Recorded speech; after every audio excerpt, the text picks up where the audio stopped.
you hear of all of these things that's taking place.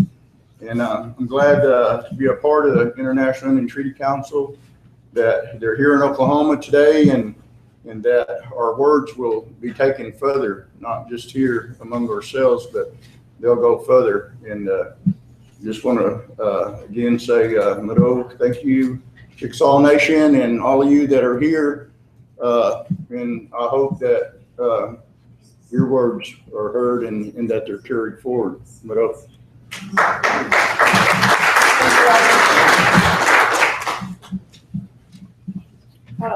Next, we're going to have Roberto Barrero.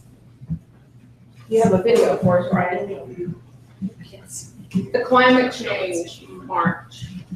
I don't know about y'all, but when I saw these videos and news pieces from the climate march, it was the emotion was overwhelming to see that many people come together. And so I hope there's another one soon.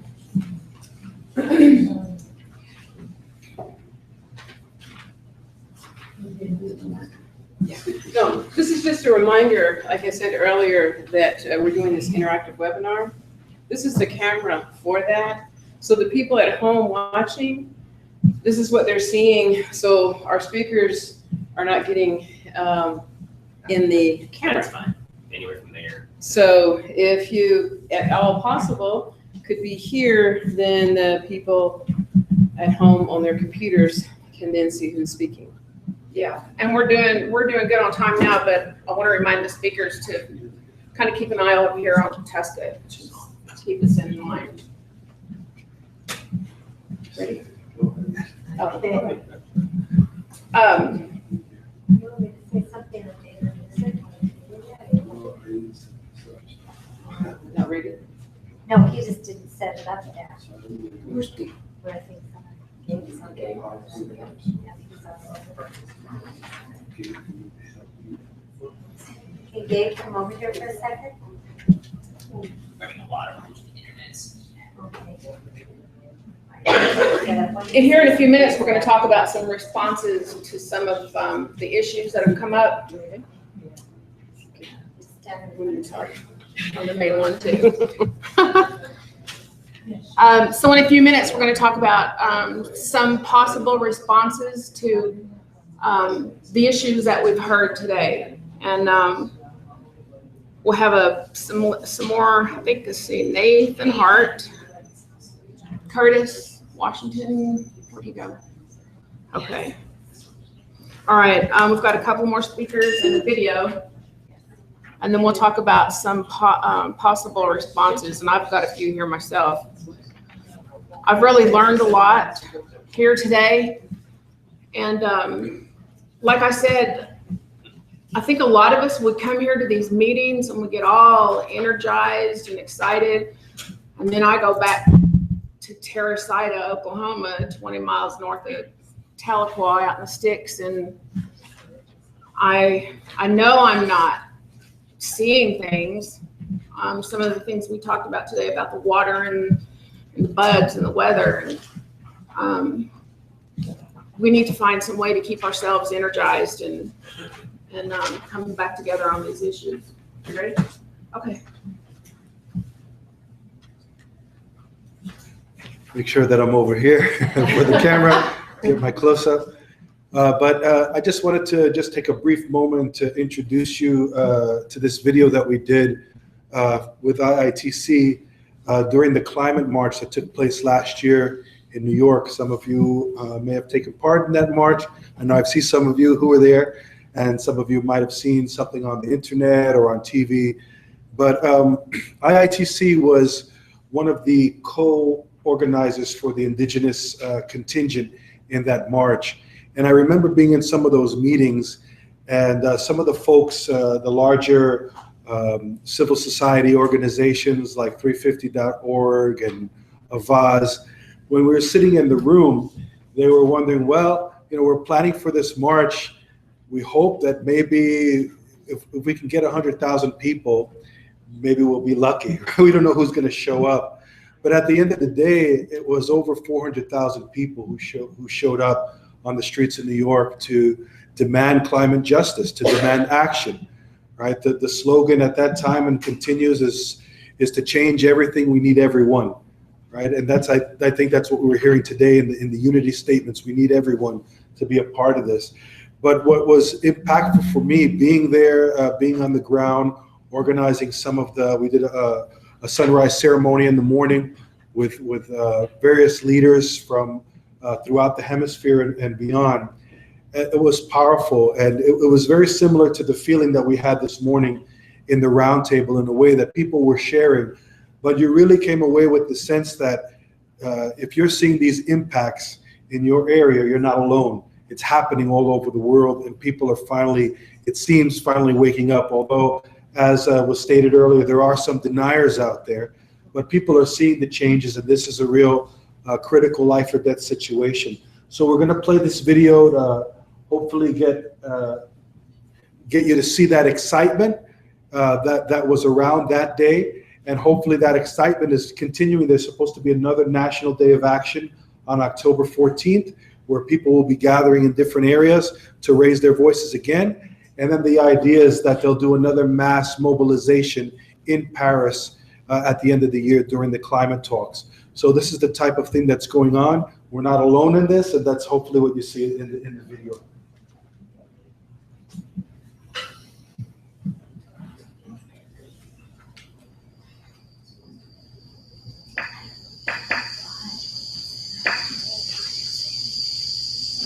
We started out with the sunrise ceremony this morning, and we had 7 spiritual leaders from different places representing different peoples and regions of the Americas and even into the Pacific.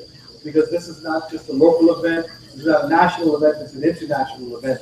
Well, the International Indian Treaty Council has been working since 1977 at the United Nations. We were in the forefront of the adoption of the UN Declaration on Rights of Indigenous Peoples, which affirms Indigenous peoples' right to our lands, to our subsistence, to our traditional relationships with our traditional lands and resources, which are all under threat because of climate change.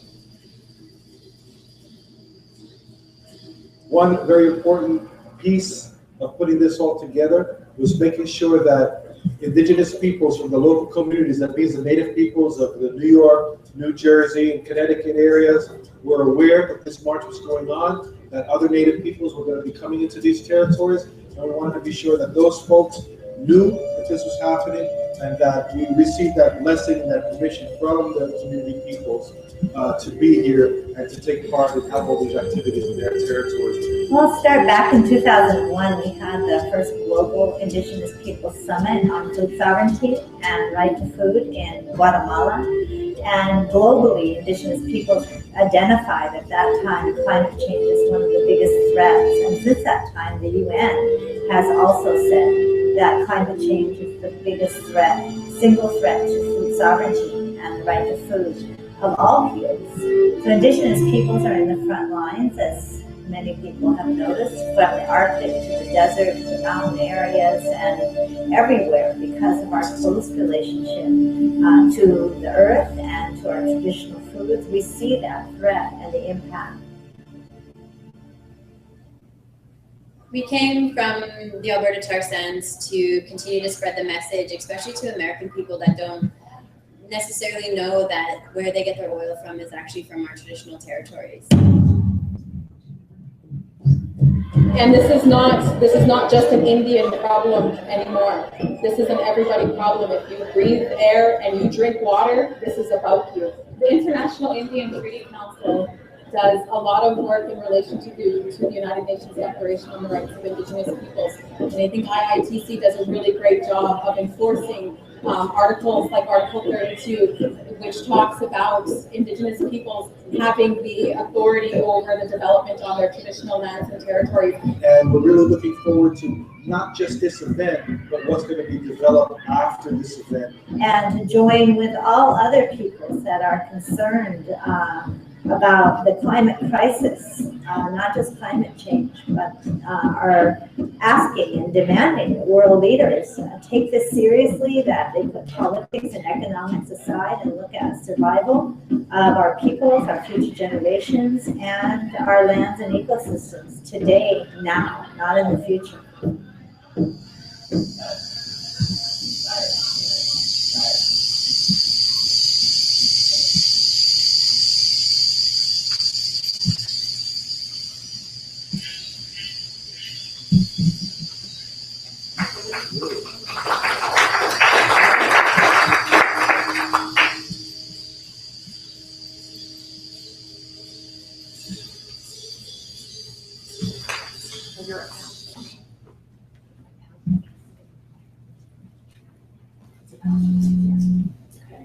Andrea's going to talk some more to us about climate change and the rights of Indigenous peoples. She has a PowerPoint. Sorry. Okay, I'm just gonna, yeah. Switching. Oh. Are you ready for my close-up, Mr. DeVille? Okay. As Crystal Lehman, one of the young activists fighting on against the tar sands up in Beaver Lake, Cree Nation in Alberta, Canada, mentioned, the International and Treaty Council has been involved from the very beginning of the work on the UN Declaration on the Rights of Indigenous Peoples. So I'm going to talk a little bit about putting climate change in a rights perspective, but then using those rights, as we started talking about today, to start to think about what are some of the solutions and responses in our own communities, our own nations, because we need to start to think about that, is what we're all saying here today. Okay. Can you stand behind the podium? Yes, I can stand over here. Is this better? Will that work? Okay. So I have to read off the PowerPoint. First of all, we just need to recognize that the United Nations, back in 1948, when they first had the very first document coming out of the UN on human rights, 1948, the Universal Declaration of Human Rights, recognized that everyone has a right to a standard of living adequate for the health and well-being of himself and his family, including food. And the important thing here is the recognition of well-being, which is something that, as we know, is spiritual, it's cultural, it's economic, it's the food we eat, it's our relationships, that is recognized as a human right. Okay. This is legally binding language, and it's really important, and I always wonder why more people don't hold the countries like the United States to their legally binding commitments under Article 1 of the International Covenant on Civil and Political Rights, which the U.S. doesn't like to ratify a lot of international instruments. They're probably the worst. They're the only country in the world today that has not ratified, for example, the International Convention on the Rights of the Child. That's the fact, the only country in the world. But they have ratified the one covenant on civil and political rights, which says in no case may a people be deprived of its own means of subsistence. And all these things we're talking about already today, and we're hearing them all over US and Canada, everywhere we go, as one of the main issues that Indigenous peoples are seeing with the impact of climate change is our traditional relationships with our traditional food sources. And these are cultural and spiritual relationships, not just nutritional in what we eat. Traditional salmon fishing in Oregon. Okay. When, as actually was mentioned in the video, in 2002 we had the first global consultation for Indigenous peoples on right to food and food sovereignty. It happened in Guatemala. And we came out with the Declaration of Atitlan. There were about 140 different representatives of Indigenous peoples from all over the world. And we said that for Indigenous peoples, the rights to land, water, and territory, as well as the right of self-determination, are essential for the full realization of our food security and food sovereignty. So these rights are all together. We can't see them as separate. And all of them are related to our rights under that are affected under climate change. I think the mic works. maybe. Oh, okay, yeah, I'll use the mic, then I don't have to. Can I stand here? I can see better, okay, go ahead and change, yeah, it works. We have a mic, Not if you want to see that. okay, Right there's mine. right. Oh, you put feet marks on the In ground. front. Okay, in front, In yes, front is fine. yes, okay, all right, okay. There's so many places that are fine, except where everyone's. Hello, you joining in the webinar. This is a first for us. We'll get it down sooner or later. Okay, really important, and I know a lot of the nations here, and certainly the nations throughout North America, we're treaty peoples. Our relationship is also affirmed, not created, but affirmed, and our identity as nations is affirmed through our treaties and the treaty relationships that we established with the settler governments. And it's really important for us to recognize when we're looking at this and bring this also to light that there is a treaty right to food as well. And this is just one quote from one of the many different nation-to-nation treaties. It's the 1837 treaty with the Chippewa Nation. It says the privilege of hunting, fishing, and gathering the wild rice upon the lands and rivers and lakes, including the territory ceded, is guaranteed to the Indians.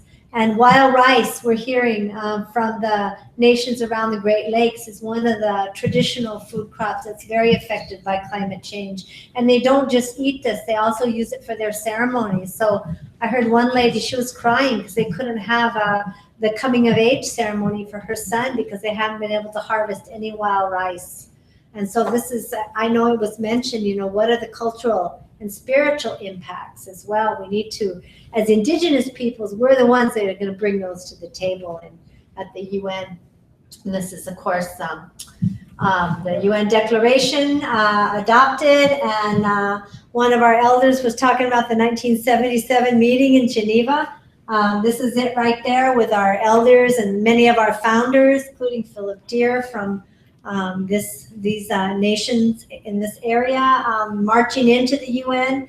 And I want you to notice the year, 1977 and 2007, how many years it took us from when we first started working there to when we actually got the UN Declaration on Rights of Indigenous Peoples adopted, recognizing for the first time our collective rights as Indigenous peoples. Okay. These are actually some of our traditional chiefs. We still have traditional government in our 8 communities, Yaqui communities in Mexico. We have a IRA, tribal government, on the Arizona side. But these are our traditional authorities, as we call them, the Achalim in our language, declaring a pesticide-free zone in our traditional territories based on our right to free, prior, informed consent. And this is an example of the implementation of our right to self-determination, which says that we have the right to freely determine our political status and freely pursue our economic, social, and cultural development. And that's Article 3 of the UN Declaration. And you all have the UN Declaration here, right here. I'm not going to, read too many of the articles, but just highlight some of the main ones that we're talking about when we talk about climate change. But please take that home and read it, because this is ours. We fought for it for 30 years, and it's now adopted by the UN General Assembly. Okay. This is probably the hardest fought article. I just have a little clip of Article 27. We had a hunger strike for this. This was never agreed by all the states, but it was adopted as it was. And this is the right to land, territories, and resources. I will say the hardest fought article in the whole declaration. And the words that were the hardest fought were which they have traditionally owned, occupied, or otherwise used or acquired. Not just the lands where they've stuck us now, our reservations, or in a lot of countries, Indigenous peoples have no recognized land rights whatsoever. But this is the lands we traditionally owned, used, occupied, etc., however we want to say that. And these rights are recognized now. That's Chickaloon, Alaska, by the way, the picture. We also, and this is some Indigenous people's favorite article, Article 25, talks about our spiritual relationship with our traditional lands and resources.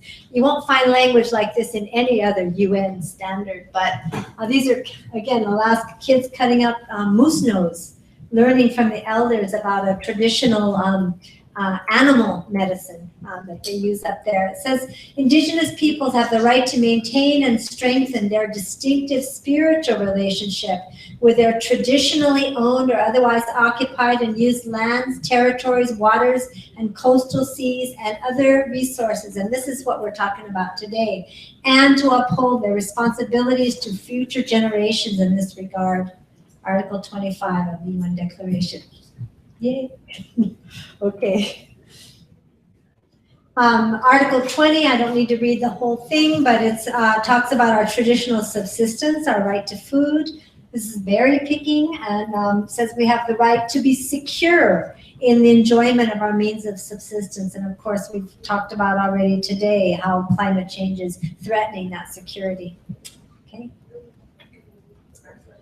This is a picture from the corn conference last year in Okima. Yeah, no, Okmulgee. And Muskogee Creek. This is some of the creek products that Muskogee Food Sovereignty Initiative brought. But this says that we have the right to the conservation and protection of the environment and the productive capacity of our lands. Again, I'm glad we had that roundtable, because we talked about how those, we're seeing in our own gardens how those rights are threatened, and we're hearing from fishing, hunting, gathering people all over that they're seeing the same things. Article 29, okay? Article 32 was also referred to in the video, the right to free, prior, informed consent about development that affects our lands, which is, you know, what they're using. This is protesting some of the coal-fired power plants. Some of these environmental impacts that we heard about today, fracking, coal mining, these incinerators and coal-fired power plants are also the cause of climate change. Okay. This is the right to protect and preserve our traditional knowledge, including our seeds. That's my husband teaching one of the young ladies from our tribe about how to protect the plants when we're going to have an eclipse. We have to tie a red cloth around it. But this is traditional knowledge transmission about flora and fauna, and it also gives us the right to protect our traditional seeds, which we talked about how important that is in this conversation. Okay. The right to participate in decision making, which is something we've been really fighting there at the UN. Casey knows how hard it is. I mean, we're the most affected, but we are the last ones to be able to be at the table in decision making in these climate change talks, probably worse than anywhere. In a lot of other places in the UN, we've really gained a seat and a voice, but it's been very, very difficult. And the UN then is not even implementing its own declaration by not allowing us to be at the table. But, you know, this questionnaire you're doing here, that's a way that we're going to have input. So, you know, we found ways. Okay, now I'm going to talk about climate change and the specific impacts in the time that I have left.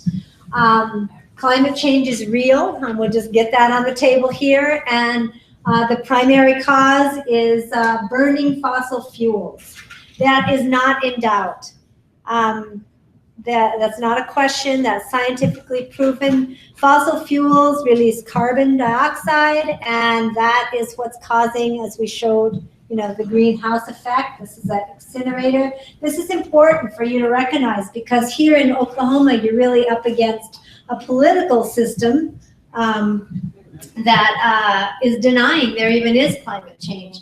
But the U.S. National Oceanic and Atmospheric Administration, called the NOAA, reported that in 2014 was the hottest year ever recorded in the history of the planet last year, since they've been recording in the 1800s.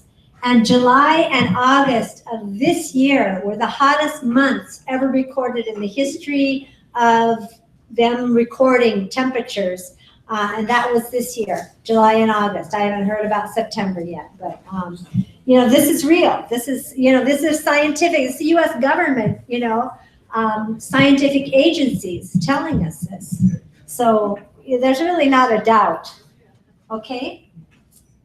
And I showed this slide before, I don't need to go over it. This shows how carbon is causing a bubble around the earth. They talked about the bubble at Ponca, you know, but there's a bubble around the whole earth that keeps that heat in. And, you know, the creator set up a beautiful system for us, where with the relationship with the plant nation, us as animals, part of the animal world, we breathe in what?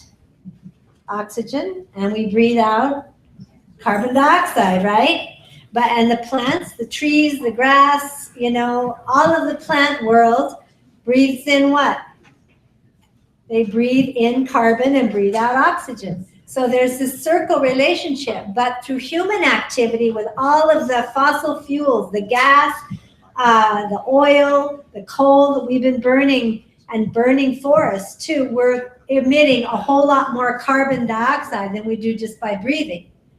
So there's a buildup of carbon, and that causes this greenhouse gas effect. We're doing it. Humans are doing it. We take responsibility right here, right now. We're causing this, and it's affecting everything. Okay. Okay, this is one example, and you heard it mentioned in the video, and we just were up in Alberta, Canada. This is the tar sands oil development that is the source of the oil that they're bringing down here in those pipelines. So got to make this connection, right? This is creating more greenhouse gases, more carbon dioxide than all of the other vehicles combined, all the other sources combined in Canada. All the cars, all the planes, all the buses, all the refineries, etc. By this one place, it's destroying the Cree Nation territory. And the chiefs in there have said, call for a moratorium. And these are some of the diseased fish with tumors that they're finding in the lake there. So all of this is connected. The contamination there and the global impacts. We have to make that connection. Right? Everything's related. Okay. How is it affecting us? Okay, climate change constitutes the single most important threat to food security in the future. That's from the United Nations. Special rapporteur is an investigator on the right to food. I was there at the Human Rights Council when he said that. So this is recognized globally, what we were talking about today in this room, okay? What's the cause of extreme weather events? Well, you've always had tornadoes here. You've always had your land base in between the Arctic landmass in Canada and the Caribbean Ocean. The Caribbean Ocean is heating up though. So that's a bigger clash that's created. What you had 2-3 years ago, the biggest tornado ever recorded in the history of the world. And that's a picture of it, the one from Moore. So these are some of the effects that you're seeing. And it's amazing to me that here in Oklahoma, you have all these politicians that are deniers when this is one of the worst affected places on the planet. There is no other place on the planet in between an Arctic landmass and the Caribbean or a tropical ocean. You know, except the middle, this part of the United States, with no mountains or nothing to block that hitting of those two air masses. Okay, this is our territory. I'm off screen for a moment, right in there. Of course, it extends up to Arizona too. But these are just some of the areas in Mexico where corn is not able to be grown anymore, the red areas. And this is our traditional food, not only our food, but the basis of our culture. The Mayan Indians down here in this part of Mexico and down in Guatemala, their creation story says they were made from corn. So when corn is threatened, what does that say for their spirit, their source of life, their identity? But these areas are where Indigenous peoples in Mexico, and you could probably extend it right up, you know, they just cut the border there, but right up into Arizona and other places, and we're seeing that, okay? We're talking about the effects. Forests are dying and burning. This is California about a week ago. And this is Montana. The bark beetles are proliferating. We talked about the insects that are spreading. Bark beetles are one because it's not getting cold enough to kill them off, the larvae.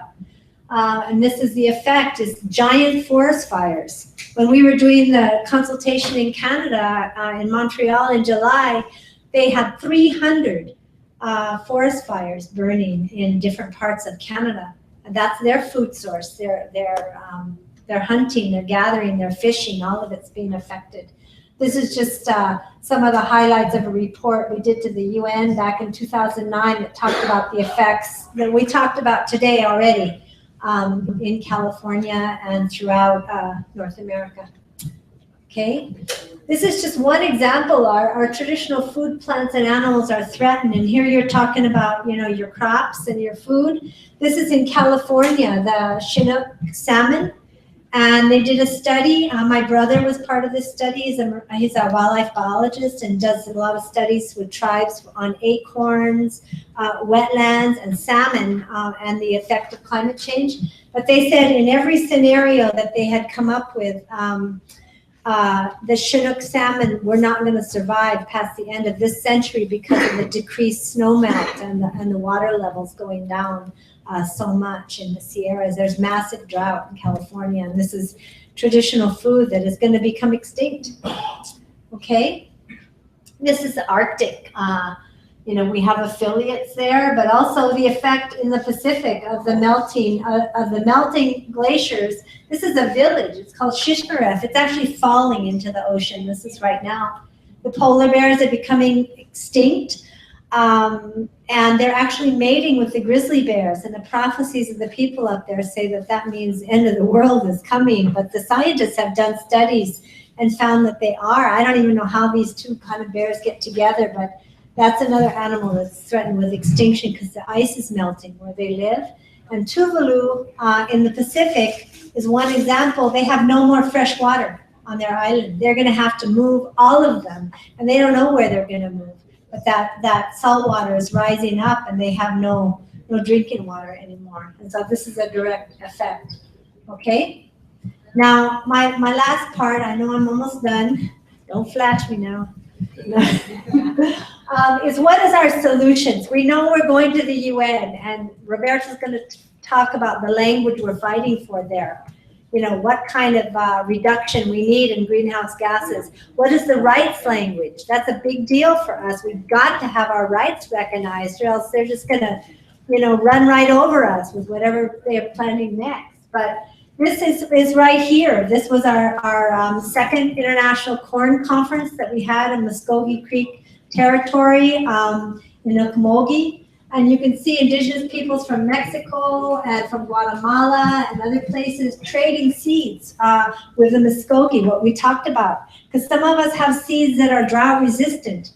And that might have been seeds that came from somewhere else before. We used to trade with each other. How did corn get all the way from Mexico and Guatemala, all the way up to southern Canada and down, all the way to New Zealand, all the way down to South America? We traded with each other. And so we still have these varieties that we may need to, you know, revive those trade routes again. This is very important. It's the solution from our own people. Okay? This is in our demands at the UN. I won't talk much about those because Roberto's going to talk about that. But for full participation, the protection of our inherent rights, commitments that are binding from the countries to reduce greenhouse gas emissions. And that means only one thing: stop fossil fuel production and do something else. There's other sources of energy. There's only one way to stop this. Only one way. There's a choice to be made. We will not be able to have fossil fuel extraction, fossil fuel-based economy, and have our traditional foods. There's a choice. We got to know that. And then our tribal governments can make their sovereign decisions, right? And free, prior, informed consent in all programs that they set up to adapt. These are some of our demands at the march we had in Copenhagen. Again, Roberto's going to talk a lot more about what we're trying to do at the UN, okay? But I want to bring this up because Casey mentioned it today. I added this in, that this one so-called solution, the market-based solution based on carbon trading, is a zero net gain, you know, for climate change.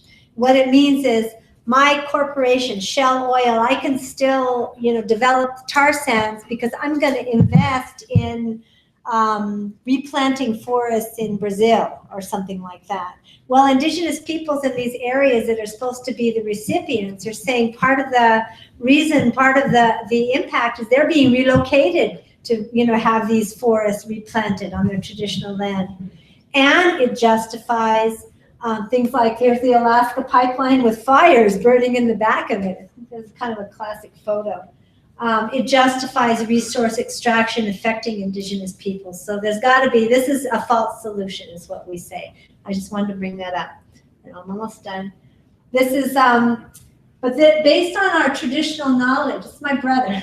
He says that tule marshes, which are part of the wetlands and also the traditional building materials for baskets and canoes for California Indians, they absorb 10 times more carbon than a mature pine forest. So protecting indigenous people's cultures, sacred areas, this is where their shell mounds are that they're fighting to protect. There's a direct relationship in protecting our traditional cultures and ways of life and providing a solution to climate change.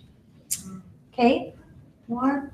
This is another solution that has come up at one of our conferences, the salmon conference. They're teaching traditional knowledge about salmon to the young people, but they're also fighting to take down the dams to save the salmon. There's a big movement on the West Coast to take down those dams so the salmon can return and survive. Okay? This is especially important, and I'll leave this to others to talk more about. We started talking about it already. Our elders have to share their traditional survival knowledge. This is gathering wild plants, and it's my granddaughter there. Wild celery, they call it sas up there. And this is when I was talking with our traditional spiritual leaders and our farmers, and they were telling what I shared today about how they knew what weather it was and so what seeds to plant. That's the kind of knowledge we must revive in our cultures if our children are going to be able to survive. Okay? There's another example. Leave that coal in the earth. This is Roberta Blackgoat. Coal is the liver of Mother Earth and has to stay in her body for her to be healthy. This is the teachings of our elders. She wasn't talking about climate change specifically, but this is included. This is what happens if we don't follow the instructions of our elders. Okay? Okay, there was one more, and it didn't survive, but it showed a picture of our young people growing and planting, and we have to pass that traditional knowledge on, because if our kids aren't using our traditional foods, they just have to wait for us to die off and we won't have our ways of life anymore. So this is very important that we're passing this knowledge on to our future generations as well. We start to think about how to do that today. Thank you very much. Thank you, Andrea.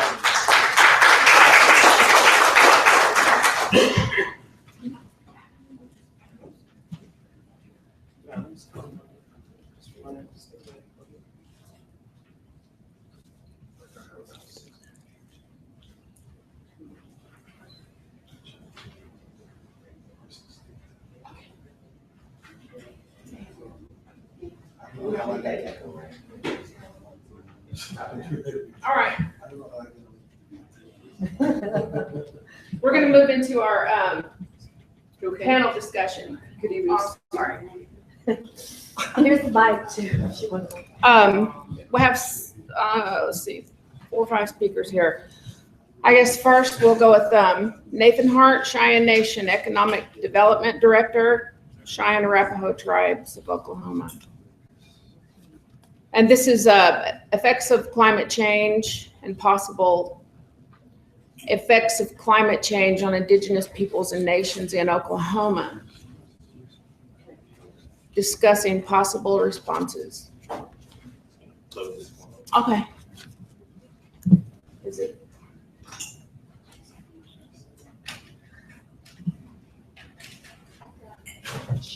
If anyone has a PowerPoint they're going to show with their presentation, it'd be good to bring it up now so we can get it loaded. Yeah. Should we go on with someone else? Yeah, let someone else speak first. Yeah. Mr. Washington. you want to come on in? Curtis Washington is with the Intertribal Buffalo Council, Oklahoma Regional Coordinator, Iowa Tribe. Thank you. Look at mine. Right here. And there's our time in. Hi, I'm Curtis Washington. I'm the Agriculture Director for the Iowa Tribe of Oklahoma. We're also a member of the IITC, which is the Intertribal Buffalo Council, based in Rapid City, South Dakota. And I was invited here to speak on their behalf and represent the Iowa Tribe and talk about climate change with buffalo and stuff like that. One of the things with buffalo, I know during the drought, buffalo they're just like deer. They have a breeding season, a rutting season, and stuff like that. And I think Mother Earth tells them what to do, and then they know when to survive and when they can, and produce whenever things are more up to growing and stuff like that. Or it just seems like in their system they have a way of surviving. And during the drought, our buffalo in Oklahoma here, ours didn't produce as much. I mean, it was just like they said, stop producing. We don't have enough to feed you, and that's one of the things with the climate change, animals do. And I think, like I said, buffalo are like deer. They have a rutting season. And I think with the climate change and seasons aren't always the same. So it's going to mess the animals up, and you're going to have things all out of sequence and stuff like that. Cattle, I mean, we're going good on the cattle, also do the cattle program. We're 100% on cattle. And, but they're domestic, and they're not out in the wild, and they don't know how to adapt to changes, climate changes and stuff like that, And, but there's just a lot of stuff, I think, not only with buffalo, but with all kinds of animals, deer and everything like that, But in order, that's how Indian people, I believe, that survived, on wild animals and stuff like that. And now, it's taken over, but it's telling us something. But we don't ever stop and look at it, And I think sometimes we should just take a seat sometime and take a few breaths of air and stop and look at everything else that Mother Nature gave us, to tell us what's going on, But we are a member of the IITC, and I'd like to welcome anyone that would like to, other tribes, get involved with buffalo, raising buffalo and stuff like that. The buffalo are surplus buffalo, and we're grant funded and everything. And I tell you what, the ITBC is a heck of a group. They've helped us in every way. We can always get on the phone if we have any problems or anything like that and help. But what I really like about it is when you go into a meeting with them, it's an honor to be there, just like it is here, and talk to all of our people, when we're here like that, like this, we're brothers and sisters, and all kin, we've got these problems, but they affect each one of us in different ways, and it's good to come to a head, whenever everybody comes together and we are fighting and pushing for the same thing. But I wanted to say the ITBC is a great program, a department to work with, and the people are so nice. But that's one of the things I have to say about buffalo production. Thank you.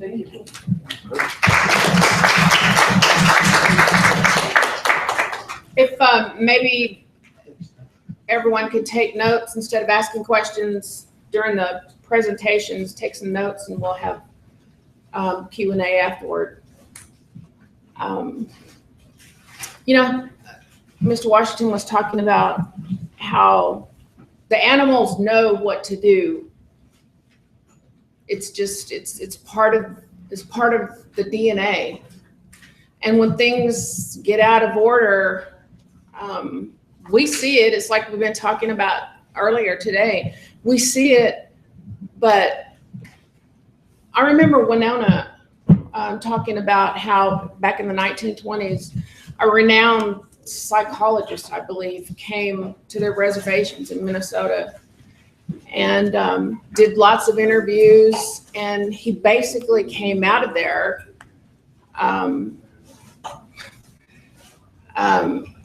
with like a diagnosis of mental illness after talking with Indigenous peoples. And I think sometimes that has kind of stuck with us.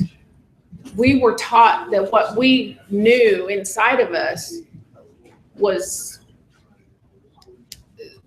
stupid, simpleton, but we're seeing now, I know when I first started working with Jackie 20 years ago, I heard elders at a lot of these conferences talking about things that we're talking about still today.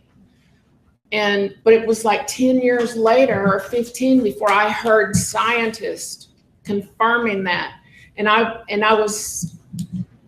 mean, even though I knew inside, I was still awed at how our elders, you know, have known that and talked about it for hundreds of years.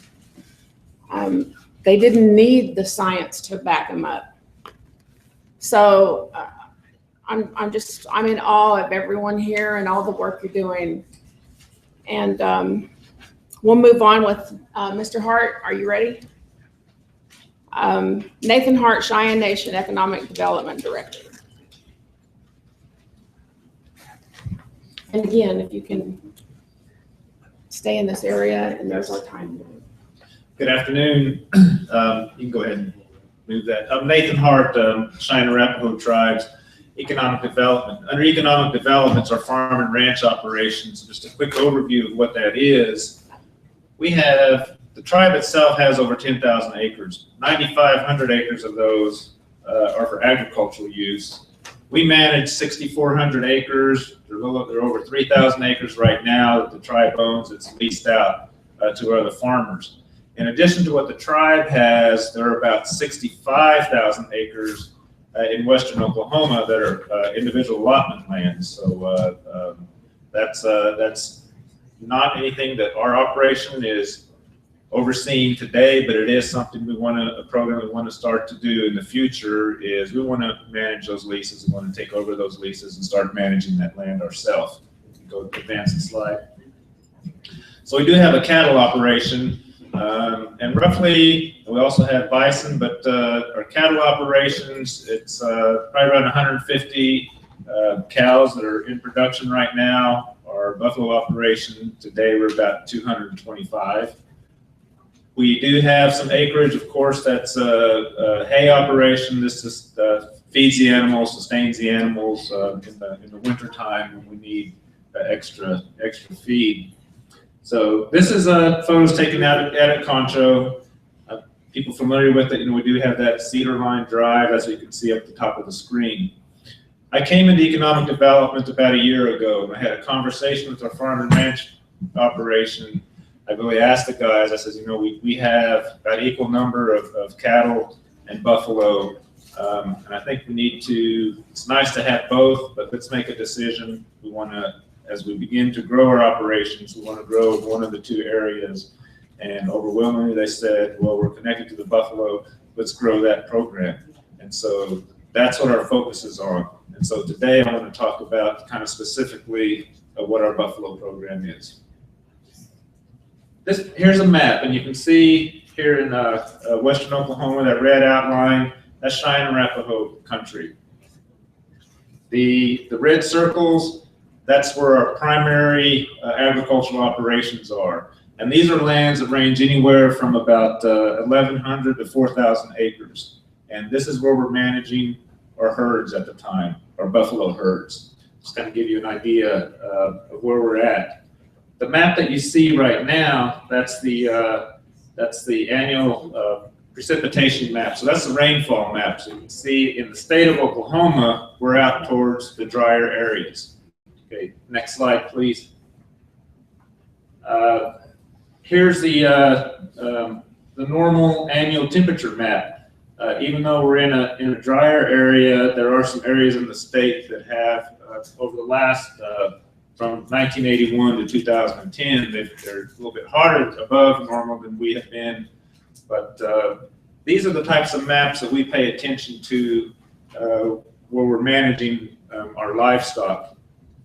So there's in Oklahoma, I don't know if you're familiar with the mesonet stats, they record a lot of the data, and we look at those frequently, specific to those geographic areas where our herds are being managed, primarily because of the feed sources. It's the grass. We're growing these on native grasses, and so we really want to be cognizant about what species are growing there, and also, you know, what other inputs are coming into them, how much rainfall is going on there, what is the temperatures. And so these maps are very helpful to us. Next slide as well. This is just an average rainfall. You can't see the numbers, but you can tell by the color chart. You know, we're out in a dry area as well. Don't get as much rainfall total inch wise as some of the other state does.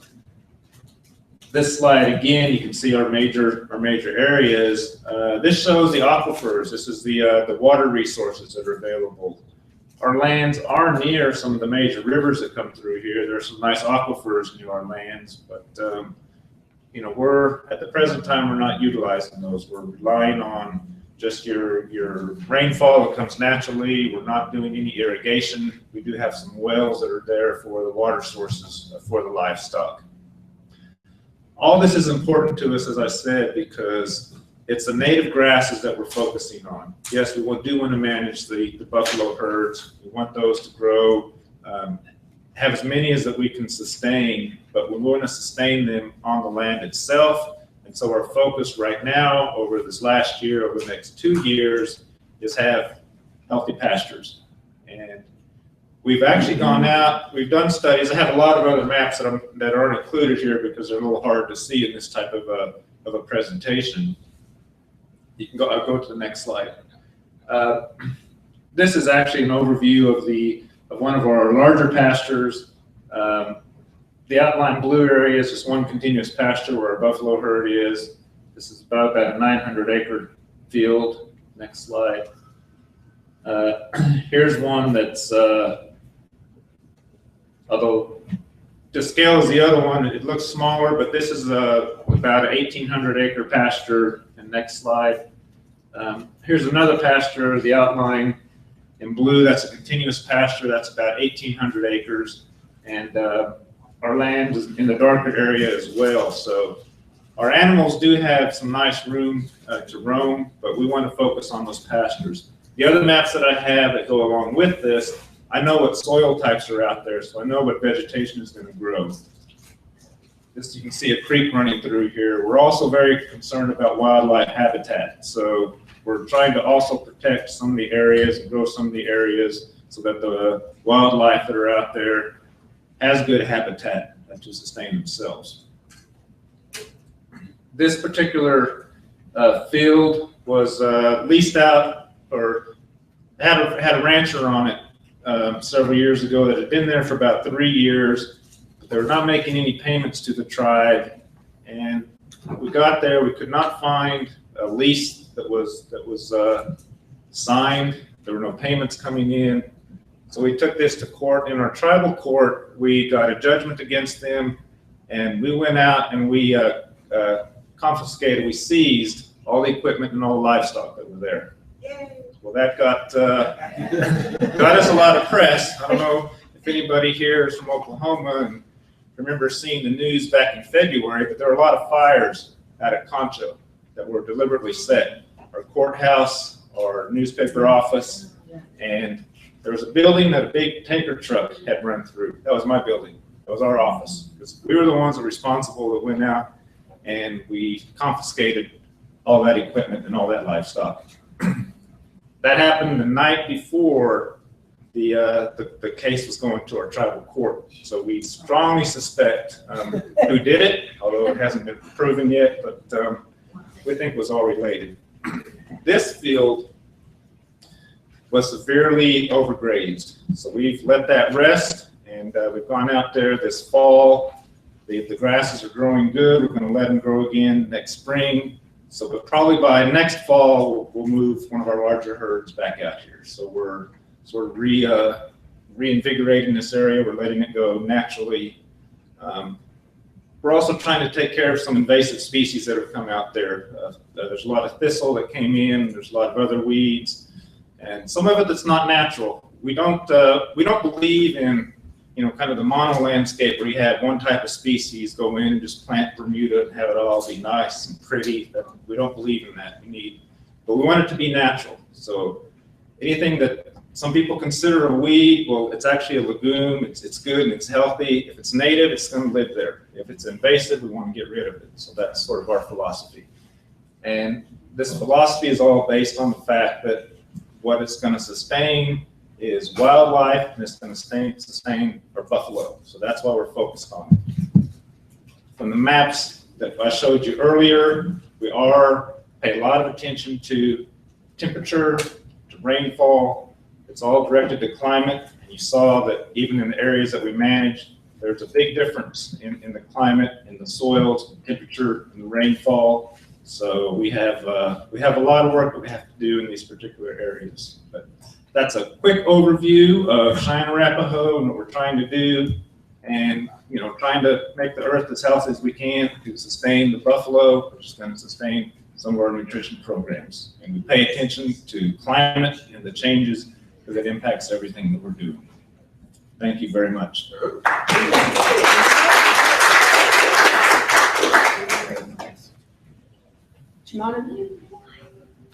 Shimona Deere, Muskogee Food Sovereignty Initiative, Board Chair.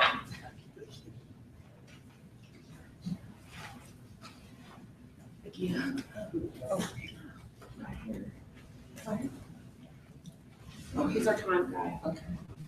Well, I just first of all like to say Mado for having me here. Thank you. And it wasn't planned for me to be here originally. I volunteered our project director to be here, but since she couldn't be here, I had to fill in, so I'm the filler for today. I'm the chairperson for the Muskogee Food Sovereignty Initiative. I've worked with the program since it's about 10 years now, maybe longer. What our program does, it started back in 2005 and it's a nonprofit organization. So we're not tied into the tribal politics. And what we do is we work with everybody. We don't work with just Native. I don't know if you want to use the word Native, Indigenous, Indian, everybody prefers different. But I'll just say Ishtizadi, that's all I know. It's our word for the people. So anyways, we work with everybody. We work with our neighbors, as we call them, like the OSU Extension, agriculture people, people that study the dirt, that study the water.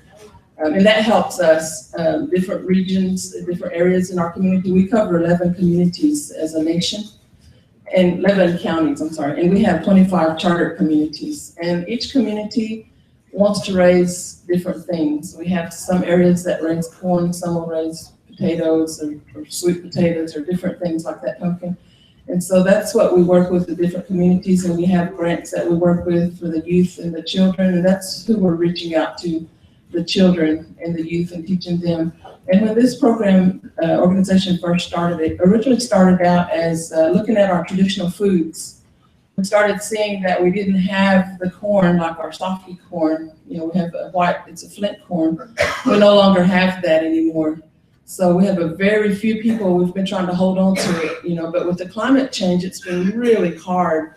I planted blue corn because we use the blue corn to make what we call the nahaga. It's kind of like a tamale tasting, but it's corn, made with corn. And so I planted that, but with the rains and things, it didn't do very good. So we had different people to plant different things to try to keep these foods alive. And also that kind of revolves around our language, our culture. Our dances are with the green corn and things like that. Back when I was a little girl, we didn't even eat certain fruit at certain times. You only ate it during the season. You didn't eat watermelon in the middle of winter, things like that. But now it's just everywhere. But anyways, our organization works with different people. And like I said, I'm just here as a filler. And we do have seed banks located in different areas that we share with people. And we try to encourage the young people to learn about their traditional foods, cooking, even preserving, and holding on to all of those things that we need to know. And, I think about, like I said, I stay with my grandmother a lot, and we talk about climate change. And, she used to talk about, she did this composting, what they call it now. I didn't know what that was, but Grandma did it. She used to say, feed the garden. We need to feed the garden. So she put her coffee grinds and mash up eggshells and tell me to take them out there. And I thought, how is that eating? How does the garden eat? But we used to do things like that. And now it's a big thing. You know, people do that. They do composting and things like that. And I'm still trying to remember and hang on to all of those different things because we have, you know, we still own the original allotment that my grandmother had. So we're working with things like that there. So like I said earlier, if there's anyone that's interested, you know, we'll try to see what we can do to connect with people and help you all out. Madam.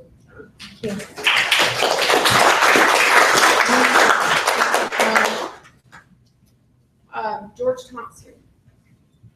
He's the Hickory Ground, ceremonial ground.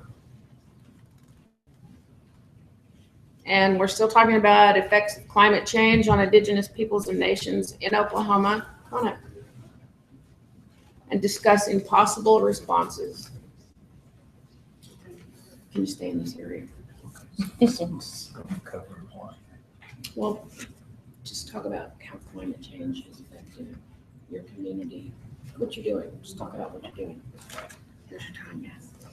Stay right here. Your time's up. My name is George Thompson, and Jamona just pretty much cleared up what I was going to say, but you know, being involved with ceremonial grounds within our nation, there is a lot of species and so forth that's involved in different plants and stuff like that. That's very important in carrying on our traditions. And unfortunately, this year we've been able to get by even though the climate change, you know. I remember it rained for about 30 days and just about every weekend. And I believe it was in July. And it was the first time I ever seen where the weather was so hot that it was devastating. But still yet, as Native people, we managed to get through that tough situations. And I know the rains and stuff was tough. It ruined most of the roads, washed out bridges and stuff that leads to our ceremonial grounds. But still yet, we did manage to get through and thank our Creator for what He put out for us to carry on. And like I said, I'm glad to be here. And fortunately, Mr. Yargi he's in the same position as I am. He's a ground leader for one of our ceremonial grounds. And we're very good friends.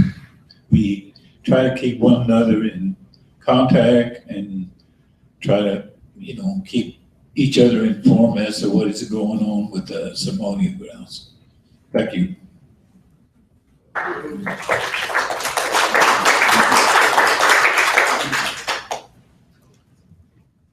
Okay, we have a video here.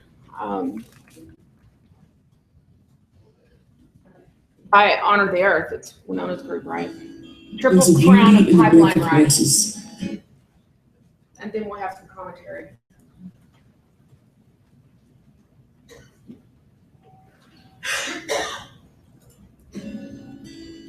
There's a beauty in the breath of horses.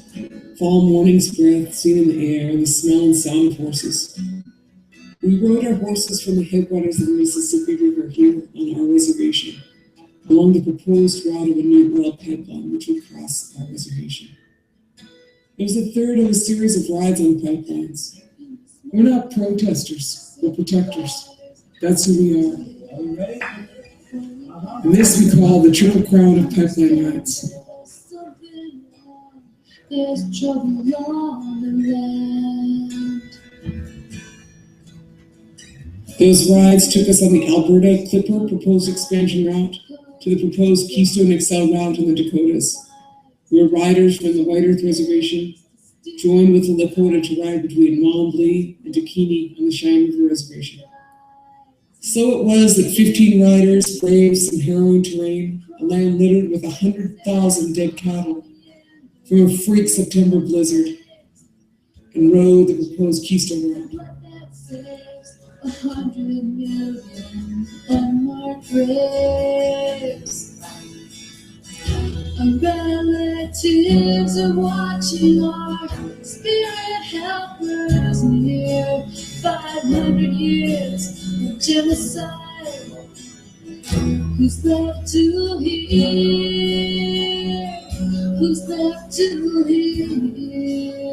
And then we came home to our own reservation, where a new pipeline is proposed to cut near our largest wild rice lake. That pipeline will carry fracked oil from the Dakotas.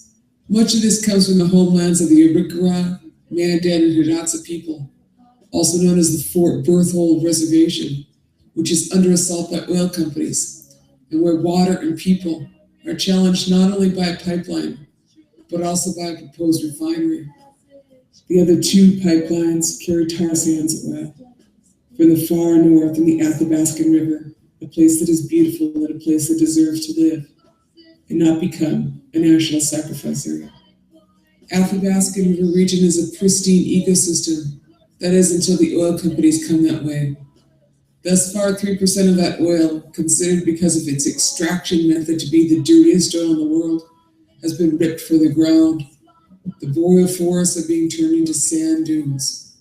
Alberta has become the third largest oil producing state, aka nation, in the world.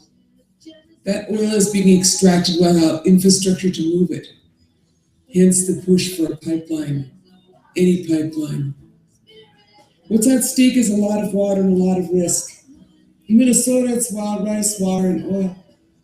The Enbridge pipeline is proposing to both expand present Alberta Clipper, doubling its capacity, and making it the largest tar sands pipeline in the United States. In the Dakotas, it is a land without a single pipeline across it and one large aquifer, the Oglala. The Enbridge company also wants to construct a 610-mile pipeline from near Tioga, North Dakota, to Superior, Wisconsin. That would carry fracked oil. This is also the same oil as the 800,000 gallons which devastated a Tioga farm in North Dakota early in October. Farmer Stephen Jensen walked into his field and could smell the oil. It seeped for so long. The 800,000 gallons devastated his field. That pipeline was 6 inches. The proposed sand pipeline is 30. Enbridge's pipelines are largely monitored by the company. Those go through Indigenous territories, which are healthy lands, lands that our ancestors wish to protect. We intend to do the same. The single largest pipeline oil spill in U.S. history was the Kalamazoo spill. The fact is that greed makes people act poorly. Rather than investing into efficiency, infrastructure, and renewable or safe energy, the push is to extract as quickly as possible, by any means necessary, and to move that oil by any means necessary. Right now, most of the oil moving in this country from the Bakken fields moves on railway. That's up to about 380,000 rail cars projected to move this year. This past summer, 4 square blocks of the town of Lac-Mégantic, Quebec, blew up as the train's braking systems failed. That train was carrying Bakken oil. Over 40 people were, quote, vaporized in an explosion which baffled Canadian authorities. They had never seen anything like it. That oil, combined with whatever chemicals are in it, is the stuff they want to put into the sand pipeline. The fact is that all of these expansions are predicated not on need, but on greed. We think that need is subjective. In Enbridge's application to the Minnesota Public Utilities Commission, access to a, quote, stable supply of oil was the primary measure of need. It turns out that the world's largest oil reserves are in the Western Hemisphere, in Venezuela, followed by Saudi Arabia, and then the Alberta tar sands. Venezuela is a country that has demanded a fair price for oil and used that oil to develop its infrastructure. Instead of paying a fair price for oil, however, oil interests are far more interested in securing oil from places that do not wish to give up their oil. Redskins raised, fighting too. Eskimo pies and red hand tobacco. A billion insults to the map. Who we object with on the warpath. Struggles with racist laws and violence. From Wounded Knee to Alcatraz Island. Marching the trail of broken treaties. Fishing rights and police beatings. Destroy the land and you will pay. Every event's the war away. Native heroes refuse parole. Stop and search by state patrol. Release our dead, return to home. Let us live, return to our home. Our people remain committed to protecting our land and water. This is what we were instructed to do by our ancestors, and that is our covenant with our ancestors and our Mother Earth. That is also our covenant with the generations yet to come. This is not just a Native issue, an Indigenous issue. It affects us all. Whether you have feet, wings, fins, or roots, we are all in this together. No corporation has a right to this land, water, and our future. This is Winona Leduc for Honor the Earth.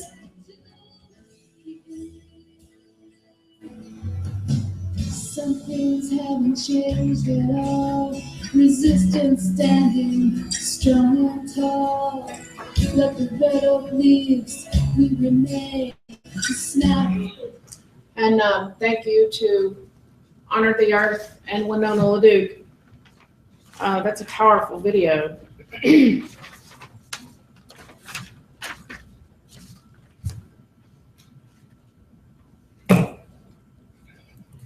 Excuse me.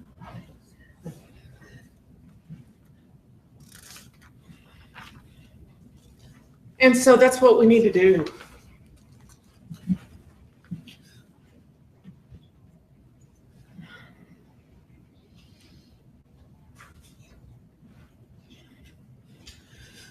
We have to stand together. We have to support each other. All of us. Our tribal leaders, our cultural leaders.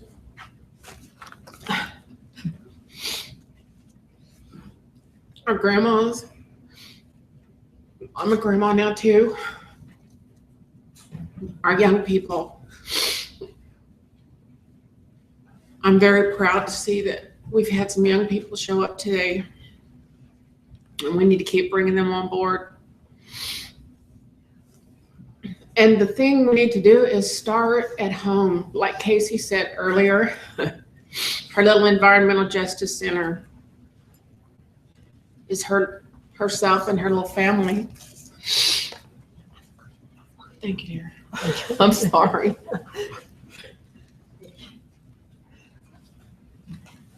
I know a lot of times I go to a lot of our gatherings and events in Indian country, and they would tell me, no, we can't talk about those things here. We don't want to upset the people. Or I would go to NASA organizations, and it was like trying to beat down the door of the castle just about. Because they had sponsors who said they don't want to be political. But just by virtue of who we are, our DNA, we're the very meaning of political. We can't avoid it. So I have told a lot of my non-Indian friends who don't understand sometimes, like tribes acting as states. I've told them that, they really need to get behind us, behind the tribes, and stand with the tribes, because that might be the only thing that protects their communities, all our communities. It's not just about us. So I'm really impressed and thankful to everyone who came today. And there's a lot of powerful work going on all over, from our tribal leaders and academics and just regular old volunteer activists. We all need to join together and I'm probably keep preaching to the choir here, but we want to keep up this work, and I want to thank Treaty Council and the Chickasaw Nation Seminole Sovereignty Project for bringing this again to Oklahoma. One thing, just one more thing I want to talk about is, you know, some of the most staunch activists here in Oklahoma I've talked to before about the tribes making decisions to join onto the pipelines. And I know I saw one tribal leader on television who was just giddy with excitement that some of those jobs were going to bring in $2,000 a month to the people who got them, and there were going to be like 20 jobs. They didn't bother to say that they're temporary. So it's turning out not to be the big economic boom that they thought was coming to Oklahoma. Also, let's see, it was back in September, there was a story on Fox News it was the Tulsa Fox News channel about Pottawatomie County, Oklahoma, and the road damage that had resulted from the pipeline construction companies. And they weren't going to pay up. They've been passing the buck, and now the time has come for them to fix and do what they said they were going to do. And they're not doing it. So this is the county that's upset. And the other thing is, most of our tribes, I know Cherokee Nation spends millions of dollars in partnerships on roads, on county roads. So the tribe, that is one place where they can speak up and have some kind of impact and try to see that those agreements are upheld. The other thing is, we wanted to did you want them to complete the consultations in their packet while we're here? Yeah. The questionnaires. The questionnaires, right. Okay, that is something very important that we can all do to get your voice heard. I guess we're going to break now for coffee. Yes. Okay, yeah. Coffee.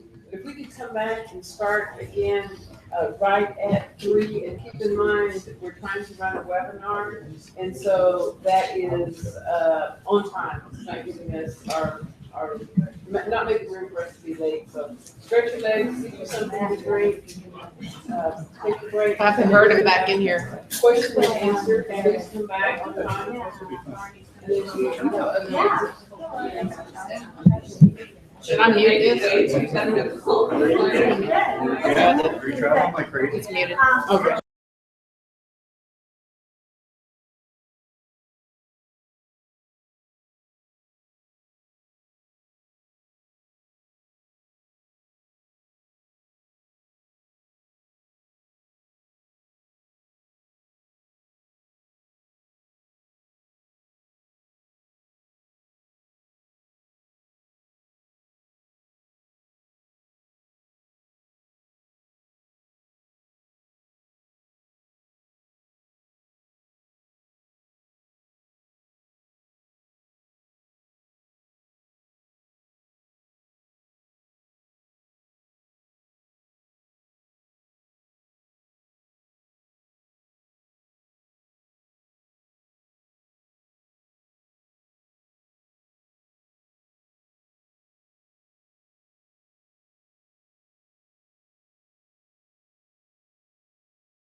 myself, I made a mess.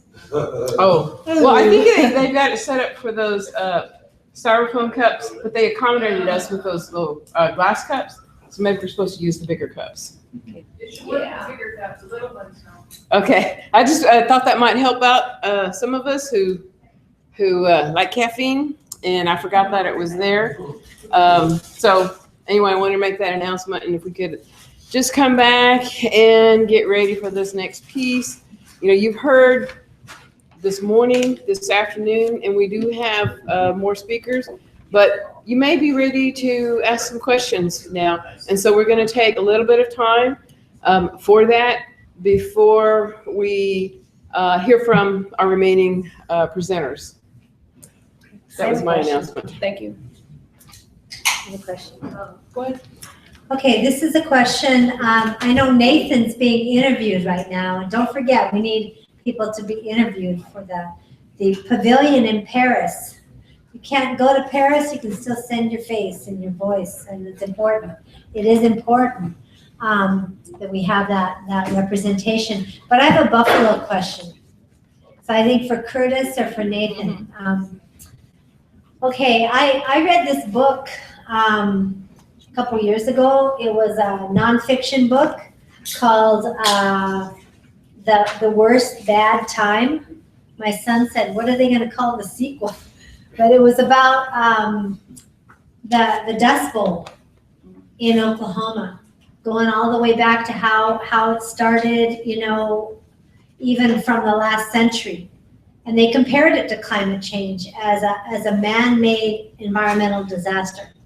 Of course, the natural cycles of the earth contributed, but it also talked about the government, how by subsidizing wheat growers and farmers to come out here and just take over the land with farming contributed to it. But the first thing that they said that the government, U.S. government did to start the cause of it was to slaughter the buffalo and to kill the Indians. They named the Arapaho in particular on that part of, because they were talking about the panhandle of Oklahoma and then that side of Colorado and right around in there as the heart of the Dust Bowl. And I wanted you to talk a little bit more about that, and also Nathan when he comes back too. Because one thing they said in it, and I just read this book, I'm not a Buffalo tribe, but you are, so you can answer that. One thing that the buffalo do, a couple of things that they do, is the native grassland. They're compatible, like you said, with the native grassland. And so cattle, when they brought in cattle to replace the buffalo, they rip up the roots of the grass and chew it all. Whereas buffaloes, like a deer, just clip and they leave the roots. And then also because they move, unlike cattle, you know, cattle stay right where they're put, but buffaloes move hundreds or thousands of miles, so their droppings have the seeds, so they're repopulating the native grasses. And I wanted to ask you and Nathan if that's true, and looking at what droughts might come, because that was also, you know, went along with it. When the big droughts came here, there was nothing to hold the dirt. It had been all destroyed by cattle, and then after that by plowing for wheat. So I'm wondering if you could just comment on that, because I really saw, it's a really interesting book if you want to read it. At the end, they tied in climate change as another example of how government policies are contributing to a huge natural disaster. But about the buffalo, it's called The Worst Bad Time. And it's actually interviews with people that lived through it. Like they said, well, Grapes of Wrath is about people that left, you know, migrants that went to California. This is about people that stayed and what it was like as settlers. It was mainly settler families and people that were kids or teenagers then or old people now, and they were being interviewed, what it was like. Pretty horrible, really. But their experience, but it started with the destruction of the buffalo in western Oklahoma and the Indian tribes that had lived with the buffalo. So I'm wondering if you could just talk about that, about the difference between how cattle are and how buffalo are, and about preserve the relationship of the native grasslands that then when you have drought hold the the earth and work together as a, looking at a solution or an adaptation to climate change using buffalo.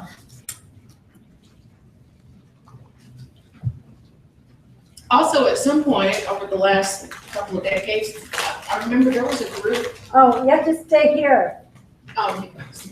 There was a group that proposed free-ranging buffalo again on the plains. Do you know anything about that? Free ranging buffalo, it's a thing that we're always fighting, you know, with the governments and stuff like the state. You know, we have a lot of problems and around Yellowstone like that because of hunting. People, you know, want money for hunting, you know, for the elk and stuff like that, and they don't want buffalo roaming and stuff like that. But I would like to see that, but I don't know if it'll ever be done or not. Was a group based in Oklahoma? In Oklahoma? They weren't Indians, but they were proposing to work with the Indian organization. That's been a decade. On tribal land? Uh-huh. Yeah, I could see something like that coming together, you know, but it takes everybody else, you know, Indians and non-Indians to work together. You know, if we could all get on the same page, something like that could happen. But do you think that would be possible? Because that's one thing I wondered, how would they do that across the swath of states? I think it's possible. It just depends on how you control it and stuff like that. Like I said, you know, the animal is one thing, but the people getting along together, if they can get along together, anything can work. You know, they can make it work. But buffalo are just, like I said, like deer. You know, if you can have a fence this tall or you can have a fence that tall, you know. But if you got one that tall and you keep your buffalo content and everything like that, they're not going to go nowhere. It's not going to be no trouble. It's just how you manage them. And I like what you said about the people. What they say they were going to kill off the Indians and the buffalo. You know, and you can't kill something that's not going to die. You know, we seen a picture a while ago about all the cows that died in South Dakota. You know, first I heard it was 75,000. I heard it was 100,000. You know how many buffalo got killed? They got a mechanism in that slows their system down. Not one buffalo froze there. But the buffalo, they have knowledge of I don't know, they kind of weed control themselves, you know, in pastures and stuff like that. They'll go and root out weeds and different stuff like that, and just they got different ways to. I don't know. It's kind of like Mother Nature taking care of Mother Nature. You know, they have ways, and like we don't know what they know, but they're born with that stuff, that knowledge, and they watch other ones and stuff like that. What else was your other question? Oh, about how cattle, when they graze, they pull up the plant by the root, where buffalo just clip it off. So it leaves this is what this book said, that it leaves the grass, the roots in the ground to hold the dirt for when there is drought, you don't get the dust bowl effect, you know, but then how they live naturally with the native grasses, and also then they spread the seeds with their droppings. This is just, I'm just asking you if this was correct, that this book said. It seems to be correct to me. What you say about buffalo moving around a lot and stuff like that, that's true. And one of the things I like about feeding buffalo, I'll go put out round belts for buffalo in the wintertime, and a buffalo will eat some, then they'll go out and forage, get what they can off the ground. But cows, they'll just stay right there and they'll make a big mess and everything like that. But buffalo, they more or less go and take care of the grounds and stuff like that. And they're good about stuff like that, spreading and stuff. You know, they don't tear up the grass so much. No, but one of the things I do know they do is they make a lot of buffalo wallers here and there. You know, and something, you know, you think of it as a buffalo waller. Then I got a picture of some, and we had some calves, and what they were doing, it was used it for a drinking hole, because when it rained, it filled with water and stuff like that. So they make a hole for their young ones to drink from. Well, it's a buffalo waller where they wallow in, then it just how it happens, it fills it with rain whenever it does, and I've got a picture of them using it to drink out of. Babies. Yes. Interesting. Does anybody else have any questions? But buffalo do have a way of maintaining the ground and taking care of different weeds and stuff like that. And we were at a conference somewhere, and they were talking about the way buffalo, they've seen them go out with their horns, weeds up with their horns and take care of them that way. Yes, sir. Is there a different type for buffalo, or are these all one species? Well, there's different breeds, I think, and it's a thing like, further you go, it seems like the smaller the animals are, you go south. But it's true, if you go north, the bigger the buffalo are, the bigger the animals are, because they got that big wide open space. Here in Oklahoma, we can have everything fenced in and stuff like that. It just depends. If you're at a buffet or you have to go somewhere to order, that's the way it is up that way. But there are different types, spiked buffalo, and they're up in Canada. I think that's what it was. Woodlands and prairie buffalo. I've seen some like Montana, they were big. Yeah. Down here, they were smaller. But see, again, we'll go back to up there. There's not hardly a lot of fences and stuff like that, and they can travel and eat what they want. And I give our small buffalo or babies, I give them a shot of a stuff called multi-mint. And what I believe is in buffalo, we talked about copper deficiency in buffalo, and that shot it contains it contains copper and zinc and other stuff like that, and I give it, and it really helps them develop. And such as up there, like you're talking about, the buffalo are big and stuff like that. They have a lot of room to roam and go and find salt licks and different stuff like that. Get minerals out of the ground. They have, but sometimes we have to help Mother Nature along with the stuff that she supplies the buffalo with. It's interesting. Great. Thank you. I'd like to say one more thing. I'm a field speaker today. The IITC's people were busy, and they asked me if I'd come over and talk. And I'll tell you what, I really have enjoyed meeting all you people and stuff like that. And it's an honor to be here with you people. Thank you. Thank you. Thank you.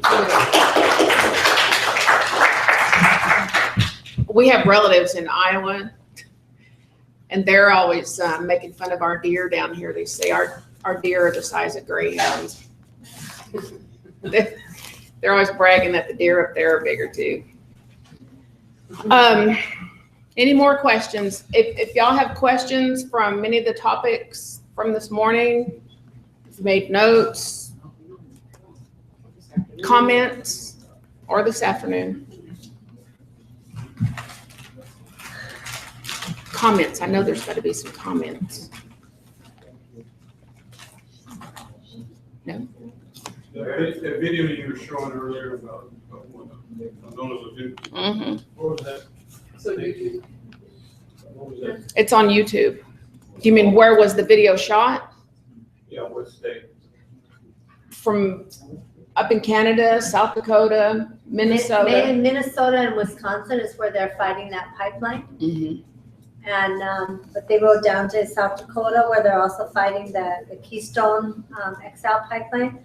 We thought it would be interesting because we know that there's a fight against the pipelines here too. And it's the same oil and a lot of the same issues. But sometimes it's interesting to see what other people are doing on the same issues. It even feels less controversial or something to watch that and why they're doing it and trying to watch out for the water level, because they've never had one single pipeline that didn't have a leak or a spill. Not one single one. You just can't. The Alaska pipeline regularly has leaks and spills, and so does all of them. And then it gets in the water, and then what? They throw money at it and say we're sorry and go on to the next one. And they clean it up, and it's like there's so many Superfund sites. I just want to make one more comment about another issue that we're working on that's related. We have the first Superfund site here. They have like 10,000 Superfund sites, none of which have been, they don't have money to clean them up, they say. So they say, oh no, we'll clean it, we'll fix it, don't worry if it spills, but they don't do that. We actually had the second one of these consultations in Shiprock on the Navajo reservation. And we were there that weekend when that toxic mine spill happened. I have a slide of it, you know, the before and after. And so we were right there, and in a way, if it had to happen, it was good that it happened when there was about 10 different tribes there from Arizona and New Mexico, Colorado, and South Dakota. Even people came to that, just like this one, except it was at Dene College in Shiprock. And part of the focus was on food sovereignty. So we were there hosted by the Shiprock chapter of the Navajo Nation. And when we were there, we were staying in a little motel in Farmington, and they cut off the water supply on Saturday to the city of Farmington because the toxic spill was coming. And they didn't tell the Navajo Nation for 2 days that this was coming. At first they said what it was 30,000 gallons, and it turned out to be 300,000 gallons. And they said, oh, well, no, it's not toxic. It's just some dirty water. And then it turned out it had lead, it had arsenic, and it had cyanide in it. And they don't know what the long-term effects, but that water that comes down from the Animas River where this spill was, down to the San Juan River, is the water supply for all of the local farmers, the small ranchers. They have a lot of sheep, as everyone knows, on the Navajo Res. Each family has some sheep. And then plus the Navajo Nation, the tribe, has their agricultural program there too. So, you know, we took actually that case to the United Nations as an urgent action, partly because the Environmental Protection Agency had not informed the people, and also because we found out that there's about 10,000 abandoned mining sites in the United States that are next to waterways. And many of those are downstream from or upstream from indigenous communities. And Article 29 of the UN Declaration, paragraph 2, somebody read that for me. Okay, read out loud. Find Article 29, paragraph 2. It's a violation of the UN Declaration, but also it affects food sovereignty. And again, it's about mining, so it has a relation to climate change too. So I just wanted to let you know that we were actually having one of these when that happened, and so we could support the community. And but we were there to experience the trauma of the community too, as they, you know, the president of the chapter, which is like the tribal government there, is a board member of IITC, and he kept coming back and forth to report what was going on. But relating to these Superfund sites and what happens when there's a spill, you know, not only didn't they do anything to clean it up, but they didn't even tell the people until 2 days later. They could have stored water or prepared somehow. You know, we were there and they just shut off the water and didn't let people take water anymore. These are farmers and ranchers and families that have to have water. So this is the activity of what the EPA does. And in this particular case, we're still addressing it, but it's important for tribes to look into that to see where these abandoned mining sites are. And mining takes a lot of water, just like fracking does. So most of them are right on the shores of waterways, like this one in New Mexico was. And this is something we think that we're pressing the UN to tell the US government, the Environmental Protection Agency, to reveal to all the tribes that are downstream from these abandoned mining sites, because this one was leaking already, and that they proved the EPA even knew about it and also been warned that they should be careful when they go in. It was actually the EPA that was doing construction there, and they broke a dam, and all this highly toxic waste. It went all the way down the Colorado River, so it affected probably around 20 tribes directly. And then the drinking water, you know, for LA and Mexico. So I just want to say that people need to be careful when they're being promised that if there's going to be a spill, it'll be cleaned up and don't worry and all that, because we just were there at one of these same climate change consultations, and that wasn't the case at all. So I'll let Joe Kay read paragraph 2, Article 29 of the UN Declaration. Then we have some other comments. It says states shall take effective measures. Let me just say, in UN talk, states means countries. It doesn't mean Oklahoma or Arizona. States is the official name for countries. States shall take effective measures to ensure that no storage or disposal of hazardous materials shall take place in the lands or territories of indigenous peoples without their free, prior, and informed consent. Free, prior, informed consent means before they do it, it means you have all the information about what the risks are, what is the content of these toxics, and what can they do. Same with the pipelines. I mean, that's storage and disposal. Oh, sorry.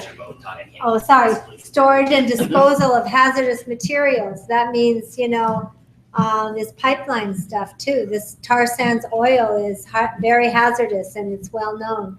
So I'm just saying, use the declaration. The U.S. has come out in support of it. And I just wanted to share that with you because we're talking about pipelines and we're also talking about these climate change consultations and when, right there in that place when that happened.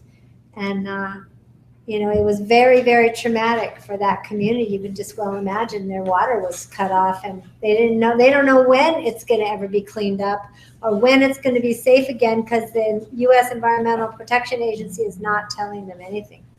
So. And it's like I was saying this morning with the roads in Pottawatomie County, they're already seeing that the pipeline construction companies are not going to stand by their word or their agreement. So what do they think is going to happen when it does leak? We had a couple questions. Few hands up.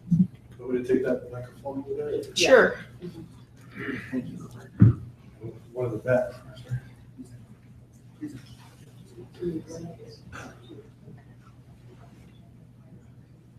Good afternoon.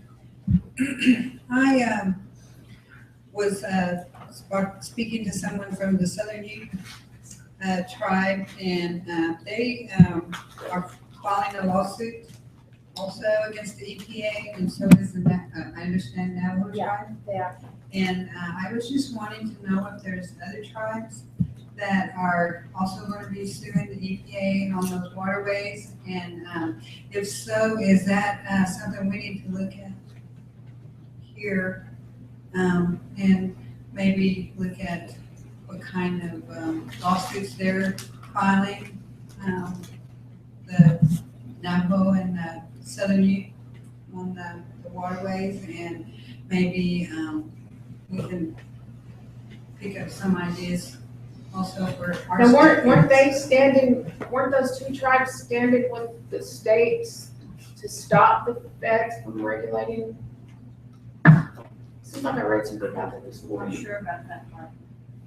This is just in the past month. There's another one. Yes. Did you have a Well, I was just going to comment about what you were saying about the Pottawatomie. I live in Seminole County. It's a relatively small county here in Oklahoma, central Oklahoma.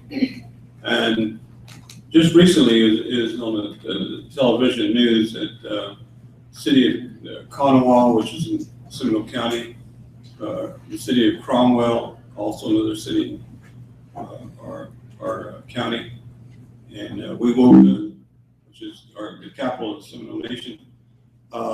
They all had orders to boil their water, and in one case in Conemaugh, I know they shut down for almost like 2 weeks because the water was unfit to drink. And we're noticing that within the last 2 or 3 years, we've had an oil boom, which is kind of dying out now, but at its height, I mean, you would just see, I live out in the country, so I saw these trucks going up and down our roads, and they were fracking all over the place. I mean, our county was just, they were uncapping wells and drilling new wells, and you could just imagine the Mother Earth, sustaining all this damage with this excess water being pumped into the ground. And our water got so bad that we don't drink it anymore. We have to get bottled water because it's so terrible tasting. And we don't live on a reservation per se. But there's a lot of Native Americans that live in Seminole County, and I think you know, I feel for their health because I think at some point it's gonna, you know, there's gonna be a lot of cancer and a lot of things that we're not aware of that are gonna be coming about due to this fracking. But that was a comment I wanted to make. Other comments, questions? Does anyone mind if I turn the camera to whoever's speaking? It'll catch other people, but I just want to make sure everyone minds. Was there one? No, we just have a comment back here and. What kind of legal authority or does the declaration have in like courts like around this area? Keep that to Andrea. And what kind of mechanisms do you use to enforce it? Andrea, you want to take that? Or Rebecca? Yeah, and I can make a comment on the lawsuit issue as well, because like I said, the Shiprock chapter that was the hardest hit on the Navajo Nation, Chiliazi is the president, Dwayne Chiliazi, and he's the alternate on our board of directors from the Dene Nation. So he's actually going to be speaking out on Alcatraz Island on Monday about this issue. And we also are in close communication with the Navajo Nation Human Rights Commission. We work with them at the UN and stuff, and the lawsuit that they had talked about was based on non-disclosure in advance from the EPA, but also they found out that on that one mountain, there's 27 other toxic mining waste pools. And the problem with these kinds of things is like that mine where the waste spilled was closed in 1923. And when we worked on the mercury issue with tribes in California, we found out that from the gold rush, there's all of these still existing pools of mercury that are leaching into the rivers, and the San Francisco Bay is one of the most contaminated bodies of water in North America for mercury because of these abandoned gold mines. And a lot of them have been closed, and the companies closed, you know, a century ago. And so the federal government is responsible for cleaning them up. And nothing has been done in most cases. But on that one mountain, there's still 27 of these same, you know, pools of toxic waste that were already leaching into the water. And there's a lot of detail on it of what they're suing about. But what we were able to do is the UN Committee on the Elimination of Racial Discrimination is a treaty monitoring body that is legally binding for the United States, because that is one international treaty standard convention that they have ratified. It's the, again, UN likes long names, but it's International Convention on the Elimination of All Forms of Racial Discrimination. And they don't just have a regular review process of countries, which the US went through last year, but they also have an urgent action and early warning procedure. So they happen to be meeting during this time, and we hurried up and got the case together. And that was one of three that the CERD, which is the committee, took up. And the other two were one on Nepal and one on Uruguay. And then our case for the Shiprock chapter of the Navajo Nation. And so they've already communicated to the United States, basically telling them that they've been found in violation of the rights, and this answers your question, under the UN Declaration on Rights of Indigenous Peoples, as well as the convention. So the United States and most other countries say, well, it's not legally binding, it's just a declaration. But it upholds many rights which have been recognized by legally binding processes to which the U.S. is accountable, like the ICER, the Racism Convention, as well as treaty rights and other processes which are legally binding, as well as the U.S. Constitution, you know, whether it's treaties or freedom of religion. And our strong position is it is legally binding, and that everyone that does a lawsuit needs to look at the declaration and see what rights are being violated, as well as other conventions like the ICER treaty that the U.S. may be violating. Because the more we use it, especially in court, the more legally binding, the more teeth it will have. And even at the Supreme Court. The Supreme Court has utilized international conventions that the U.S. has not ratified, like the Convention on the Rights of the Child. Everyone was really excited, all these lawyers that I knew, because they did I think it was a death penalty case about a minor, that someone who was a minor when they committed the crime. They weren't saying that the crime wasn't committed, but only that the individual was a minor. And therefore, under the Convention on the Rights of the Child, should not be applicable to the death penalty. So the Supreme Court actually cited the Convention on the Rights of the Child, even though the U.S. hasn't ratified it. So the point is, the more we use international standards, the more teeth they get. It becomes like the Universal Declaration on Human Rights that I mentioned when I talked in 1948. It's so-called just a declaration, means it's not legally binding in the way that a ratified convention is. However, no country in the world would say that it doesn't apply to them. So it's become what's called customary international law. And the UN Declaration is being used all over the place in so many UN bodies and in other countries as well. The Belize Supreme Court used it in a case where they came down in favor of inland land rights. So the point is to use it. Use it, use it, use it. You know, it may not be something you can take to court and sue the United States on, but the more you use it, the more teeth it's going to get. And we think it is binding. And legally binding treaty bodies like the CERD has told the United States that they must uphold it. And that is that, legally binding process. So, we just have to use it and use it and use it. And they found against the United States on the Shiprock spill, which just happened in August, based on violations of the convention, but also violations of the UN Declaration. So it's progressing fast. Thank you. Okay. Were there? I have something to add to what Andrea was saying. Oh, we should wait. Can we just recognize Lindsay for a second? He has to go. He heads up the law program at University of Oklahoma that several of our Treaty Council folks have participated in. Our board president, who's also the president of the CERD, I didn't mention that, but he is. Francisco Cali Littlechild, our international legal attorney who does a lot of the international law cases for us, and others. So I just want to introduce him and recognize him. He's always been a really good friend of ours. Do you want to say just a couple words before you go? I'd love to if I'm not interfering with those. You should, So I'm Lindsay Robertson. I teach Indian law and international and comparative indigenous peoples. Can you stand up front? Oh, can you see him? With the camera. All right, okay. Yeah, we're trying to do a I move webcast. around. New technology. Yeah, I'm Lindsay Robertson.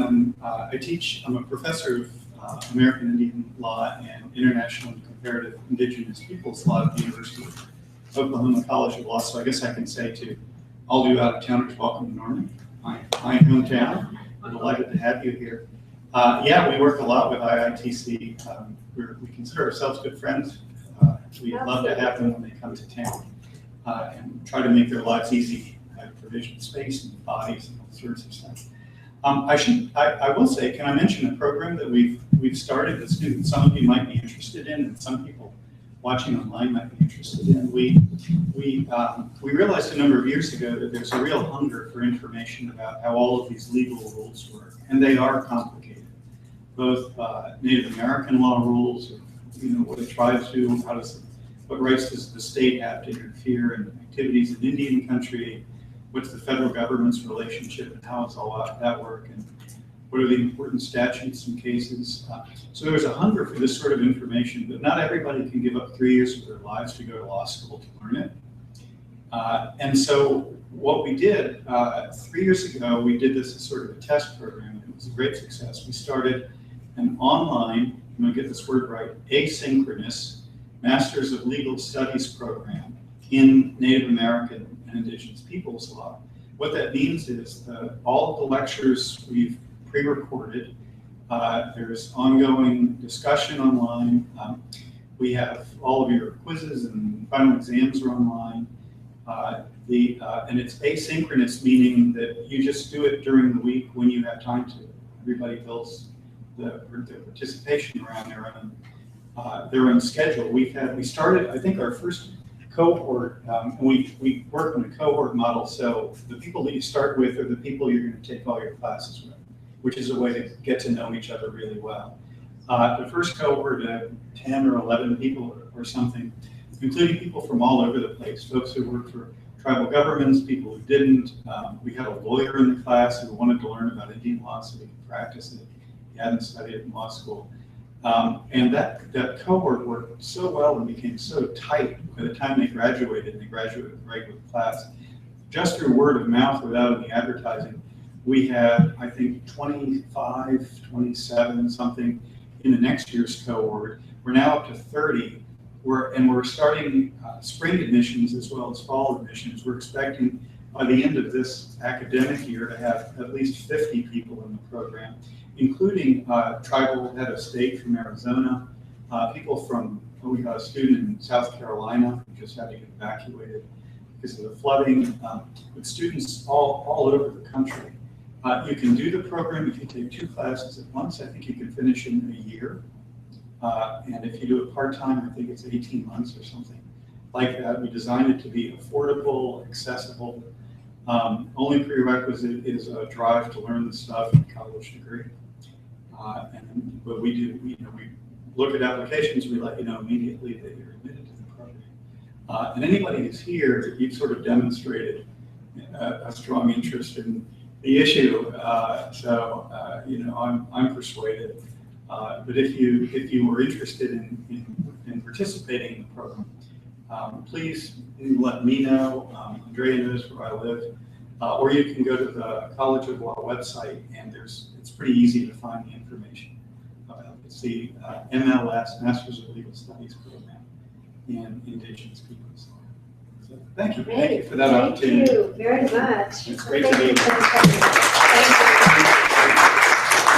They host a lot of really great events where we have an opportunity also to meet with the State Department and tell them what we think about their violations and what they should do better and all that too. So, this is a really good contact. It's one of the best known Indian law programs in the United States, probably along with University of Arizona, Jim and I coordinate. So you have it right here. Take advantage.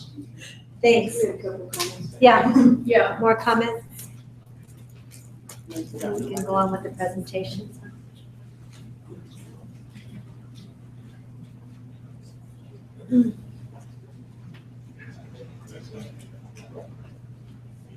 One of the questions that was asked, and I understand, and we were talking at the table, is that, there's several rights. There's a legal right, and then there's a moral right. And one of the things that many of us are looking at, sometimes when we look at the declaration itself, and then you hear people saying it's not a binding, but there's a moral part of it that is binding to many of these countries. And when in South Dakota, what we've been doing with fighting with the pipeline, not only that, but we've been fighting with the quality of water, our water, being that it's because of the big oil stuff and fracking and everything, that it's become poisonous and unable to drink and utilize even day to day. So we've had to use buying our water. But one of the things that we're doing is that we're going to counties and really sitting at these meetings when they have their gatherings, and we're realizing that, we've really made, I guess it's a wake-up call for our Indian people, Native peoples, that we made millionaires out of a lot of these people, with our water. And we need to start looking at that, and we need to start making them accountable for the quality of that water and how much that is allowed. They're part of that system of county.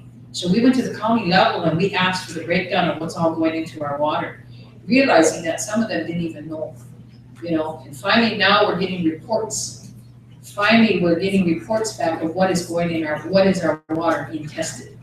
And one of the things was we found one of our lakes was being killed because the algae was absorbed so much poison, and it wasn't renewing itself, and it was going back in the water and was killing our fish. So that's been one of the things. So we went to the county level. We are now in the discussion of possible lawsuits with that quality of water, because there is a standard within the states and counties that they must maintain. And it was just something very simple, basic, but somebody had to do the homework. So we had to go and grab some of our students, which again, I'm really glad these young people are here to tell us, what's going on, why is the water doing this? Why are we getting shut off? Why all of a sudden they're telling us to boil our water? They're turning us off. And so this is kind of one of the things. The other thing is that the volcanic or the earthquakes activity that's happening is releasing a lot of gas in the air. So that's another thing we're looking at. It's real overwhelming sometimes to sit down and really try and explain this to our elderly people back home. What is happening? They know something's wrong. And they see it in a different context. So you have to be the interpreter a lot of times from them to us today, So, but I want to encourage everyone, look at this document and read it. It's really an important document.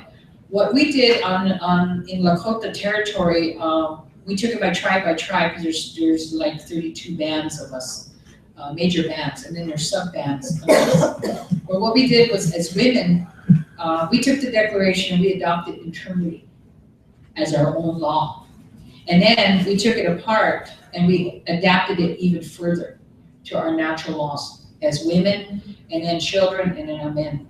And so that way we have something to control really a little bit better and understand a little bit better of how we're dealing with all these things that are impacting us so fast. We felt we weren't doing enough, and that's where it was kind of hard on us. And then the health issues, IHS is there, whatever. But they're not keeping track of how many people, the high rates of diabetes, the high rates of heart, the high rates of high blood pressure, all this stuff. So there's no agency there that keeps track of all these things. So basically we're on our own, and we're guessing, we're doing a guesswork. So this is one of the reasons why we were talking about having a one place that has this kind of information where we can extract that. We're not as the UN, very extensive in all this stuff, and we do the best we can in the rural areas, because we're very rural in the reservations. And I have 4 people that use my internet just to connect everybody. So when IITC sends information down, I have to go out and make copies, hundreds and hundreds of copies, and go out and get gas in my car and just start delivering. This is what's happening, just to make sure that they understand. And one of the things that's happening in our area is that there's a movement going on, but it's just really gradual right now. We haven't come forward. We've been seeing and hearing the different things, but we also too have a mining issue that's happening at home, and it's uranium. And we've got leaks all over the ground. They're coming up. The leaks are coming up now. And Pine Ridge is one of the worst ones based on the fact that it's at the base of the Black Hills. And so that their water's contaminated so bad that they can't even put in gardens or nothing. I mean, it's like a dead zone out there, but they call it the Twin Buttes area. And that's a very bad area right now. A lot of people, they're relocating out of there now, moving out. But these are issues that are affecting us, and I think that, like I said, again, I want to encourage that unity. We need to start sharing our information with each other now. And this is one thing I'm really glad that we're here and discussing this. But I would suggest that, the UN mechanisms are very daunting sometimes, but when you got organizations that are like IITC sitting in there and the legal councils, advising and like that, it's very important to understand that you're not alone, and it's a higher level. It's a higher level because the states do hear everything at that level, at the commission level. So, I would understand to encourage you to understand that, the UN level, a lot of people don't believe in it, and I understand that. It's daunting. It is a system. It is one of many mechanisms. I'm not saying it's the only one for us, but I think at this level here, we can create our own to push this issue and to help us to get it known, because we hear it in the news. I heard everything, a lot of things is in the news nowadays. But when our ceremonies and all, that's how we communicate with each other, through our ceremonies. So I'm really glad to be here. I'm gonna be leaving shortly here, but I wanna say thank you to everybody here for welcoming us. And it's just a beautiful country we have here, and beautiful people. And again, I'm down here visiting my sister, so I've got a couple of other meetings I'm gonna be attending while I'm here. But again, I wanna encourage the work that IITC does. Thank you very much for helping us. And our declaration is, and our position is that we're gonna fight. We're fighters, and we're gonna continue to fight, but it's just a different level now of fighting. And we're allying ourselves with our youth, our young ones, and our educated ones. And we're trying to understand and know all the climate impacts that are hitting us right now. But right now we're trying to survive, trying to live, the best we can. So it's hard to do the politics and do this at the same time. So again, thank you. Thank you. One final, and then one final. I think it's county, I think it's Seminole County, and we've got a problem with our water as well. And we just got a notice that day before yesterday about the quality of the water. It's been contaminated for several years now. They put a lot of little quick fixes on it, but none of it's worked. And do you have It's like I always hear about Henrietta being under oil. Holy Mill, Yeah. But all of these, the water been back for a long time. This one kind of area talks about that anybody with autoimmune diseases or diabetes or but they never give you any point of contact. You have to wait to tell them the class action suit in order for them to stand up, because in that area, most of our people are, like senior citizens, and they're so intimidated that they feel helpless against, the system trying to stand up for themselves. So is there anything here about unfortunately, That's what we have to do. but what course of action? You have to wait for it to get class action before there's an action. My mother's got sick, there's all kinds of stuff that just the water being so bad. Do we have to wait till it turns yellow? What do they do? One final from a new person. The young person. Then we're gonna move to the next portion of our agenda. Really, I just actually had just a question was, what all actions are being taken right now for that? Because I live in Omaha, Oklahoma, which is just 15 minutes from Indiana, and I'm just curious myself, as what all actions are being taken right now about water?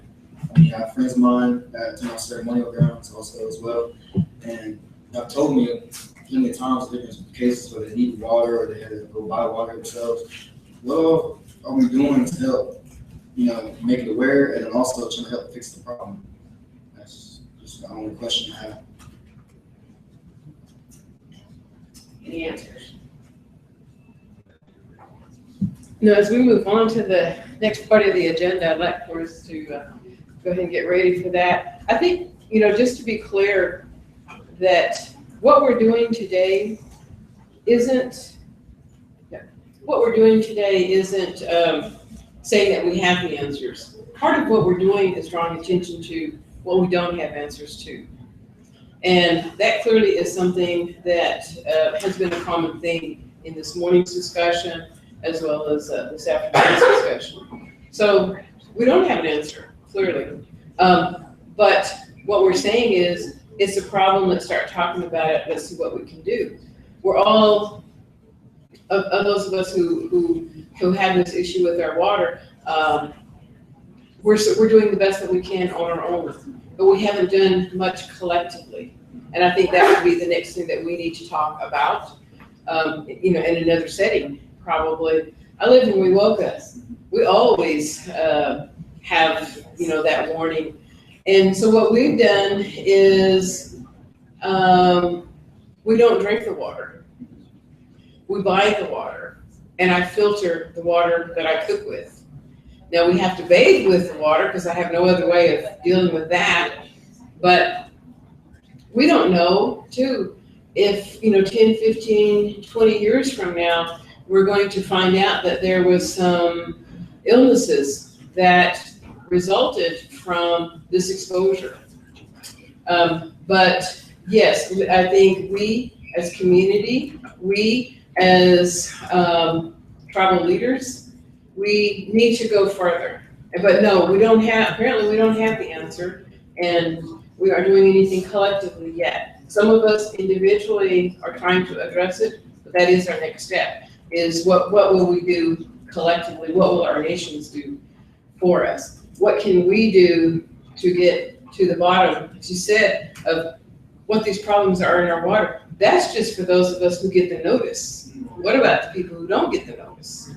So, yeah, it's a really good discussion, and I hate to end it, but in order to respect the other remaining speakers' time, we're going to have to move on. But I encourage us to continue to network together, to whether it's Facebook or phone or however that you do it, and you know, let's start something that is taking us to that next step. Do you want me to? Okay, I don't want us to run out of time, and we're going to have another question and answer time after the last two presenters. And we can come back to some of that in addition to maybe some questions you might have to the remaining two sessions that we have here. I will, are you ready? Okay, I'm not trying to take this from, but I just want to keep us on track. As we prepare for all of us, as we prepare for the what's been called the Road to Paris, we're going to hear more information from one of our Treaty Council experts in that area. Roberto is from the United Confederation of Taino People. There are still indigenous people from Puerto Rico. I know this, and I want everyone else to know that we learn best about our other indigenous peoples from ourselves. And he actually lives in New York. He does our primarily our United Nations work, focusing in certain areas, sometimes right now, what is being called the UNFCCC. You know, we're big on alphabet soup too. So I think he does a really good job of explaining this to us, helping us to understand it, and I'm going to turn that over to him now. Oh, good afternoon. Good to see some of you are still awake. Yes. And getting ready to go back to sleep with the most boring presentation. Well, unfortunately, this one has a lot of technical jargon, etc. But it's kind of necessary to bring it out so that you're aware of what's going on. So it's not my intention to put you to sleep, but I'll try to keep you awake and explain this process, which is, you know, oftentimes overwhelming even for folks who've been involved in it for many years because of, you imagine the bureaucracy of one government. So you imagine getting 193 governments together and the level of bureaucracy multiplies, and so do our challenges in trying to deal with this. So this presentation, we're going to be talking about the UNFCCC. Next one. See if it clicks over. All right, so hopefully you can all see that. Again, my presentation doesn't have a lot of the photographs, etc., because there's a lot to explain. And as I explain it, it's probably easy if you can just follow along reading some of this stuff. But basically, what we're talking about, COP21, you may have heard this terminology. As Jackie said, the UN is involved with a lot of alphabet soup because they have all these terminologies for various mechanisms, committees, etc. So you end up speaking in a lot of abbreviations. And after a while, people start understanding each other because they've been involved in this. But basically, the 21st Conference of the Parties, COP21, of the United Nations Framework Convention on Climate Change. This is what we're talking about when we say UNFCCC. And that's set to take place in November 30th through December 11th in Paris. And Andrea mentioned this in a presentation earlier. The idea is to get a legally binding international agreement to reduce greenhouse gases, curb the pace of climate change, define programs to help vulnerable states and peoples, including indigenous peoples, and to mitigate and adapt to the impacts of climate change. So the overarching goal of the convention is to reduce the greenhouse gas emissions, and some of you will remember that slide, showed the CO2. We know what we're talking about already when we say greenhouse gas emissions. So to reduce that to, the convention right now is talking about 2 degrees above the pre-industrial limits. Next one.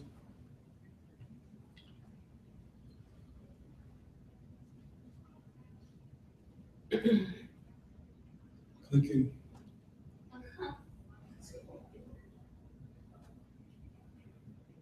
What were pre-industrial levels? Yeah, what are the pre-industrial? It's all of that. It's 2 degrees above. Oh, here we go. Well, you want me to answer that after or now? Okay. Yeah. So basically, this is the ultimate objective. Really, it's to achieve stabilization of the greenhouse gas concentrations in the atmosphere at a level that would prevent dangerous anthropogenic interference with the climate system. And really, what it's saying is that what's happening now is affecting us to such a point where it's a danger, it's a threat to life on Earth, right? Life as we know it, right? And so it's, you know, sometimes you hear people talking about climate change, especially the deniers, and they're saying, oh, climate change is talking about the end of the world. Oh, they're saying the end of the world is coming. It's not that the end of the world is coming, it's that life on Earth is going to get a lot harder. And if you think it's hard now, you look at the problems that you have, it's only going to be multiplied if we keep on this course, right? If we don't stop what we're doing. We already talked about mass extinctions, water drying up all over the place. We've seen it from Canada. Every place that we've gone to do these things, we've seen the impacts firsthand. And it's not only happening here, it's happening all around the world, which is why there's so much concern, right? And it's saying now is the time. This is like the last stand time to do something for not only ourselves, but the future generations. The next one. Okay, so the climate, UNFCCC, we know what that means already. So it's a multilateral environmental agreement.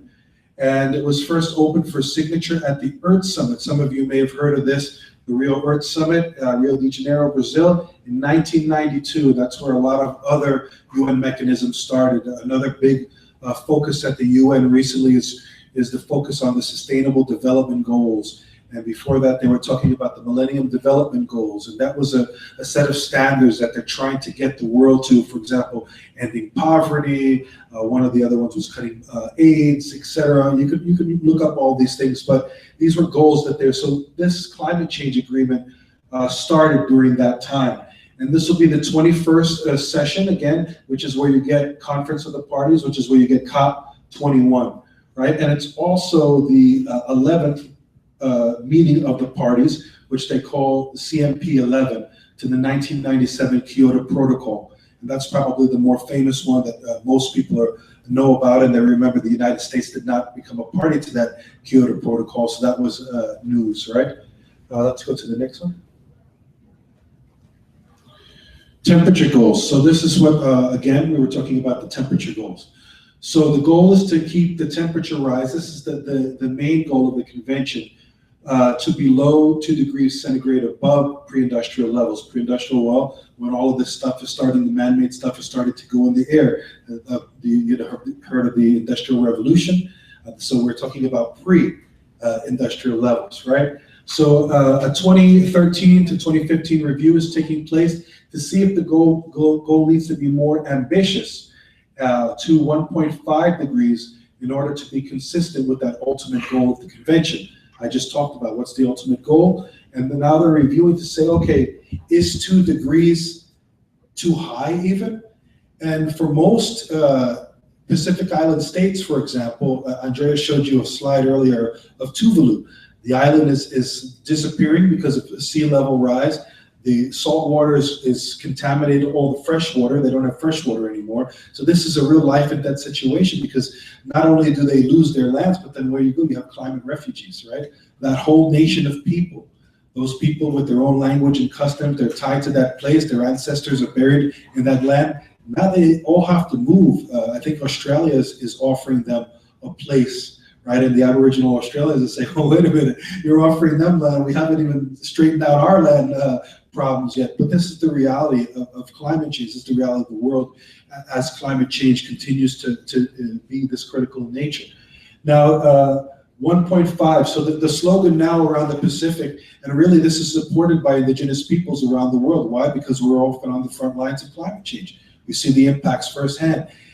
And you might say, well, what's the difference between 2 degrees and 1.5 degrees? Well, actually, scientifically, there's a lot of difference. And they're saying that that little bit of change could really make the difference, which is why Pacific Island states, that the actual governments in the Pacific are using a slogan, 1.5 to stay alive, right? Because if it keeps, what they're projecting is that if you even go to below 2 degrees, it's still going to continue to exacerbate the sea level rise. And those islands, or many of them, are in danger of disappearing. So that's why many Indigenous peoples around the world, same thing in the Arctic, they're saying, 1.5 is something. And this is still on the table. We were just at a meeting at the UN, and it seemed like many of you could really see that the conflict between the so-called developing nations and the so-called developed nations, which is where many of them were already just talking, well, when we talk about 2 degrees, and the other nations, the Pacific, Indigenous peoples, were saying, well, wait a minute, it's not a done deal 2 degrees yet. We still have to negotiate for 1.5. That's not off the table. So there was an expert dialogue that concluded, you could see here, for Indigenous peoples would be at risk of loss of land, cultural and natural heritage, cultural practices, embedded in livelihoods would be disrupted if it goes to that 2 degrees. So this is why one of the things we're lobbying for is that 1.5 degree goal. Next slide.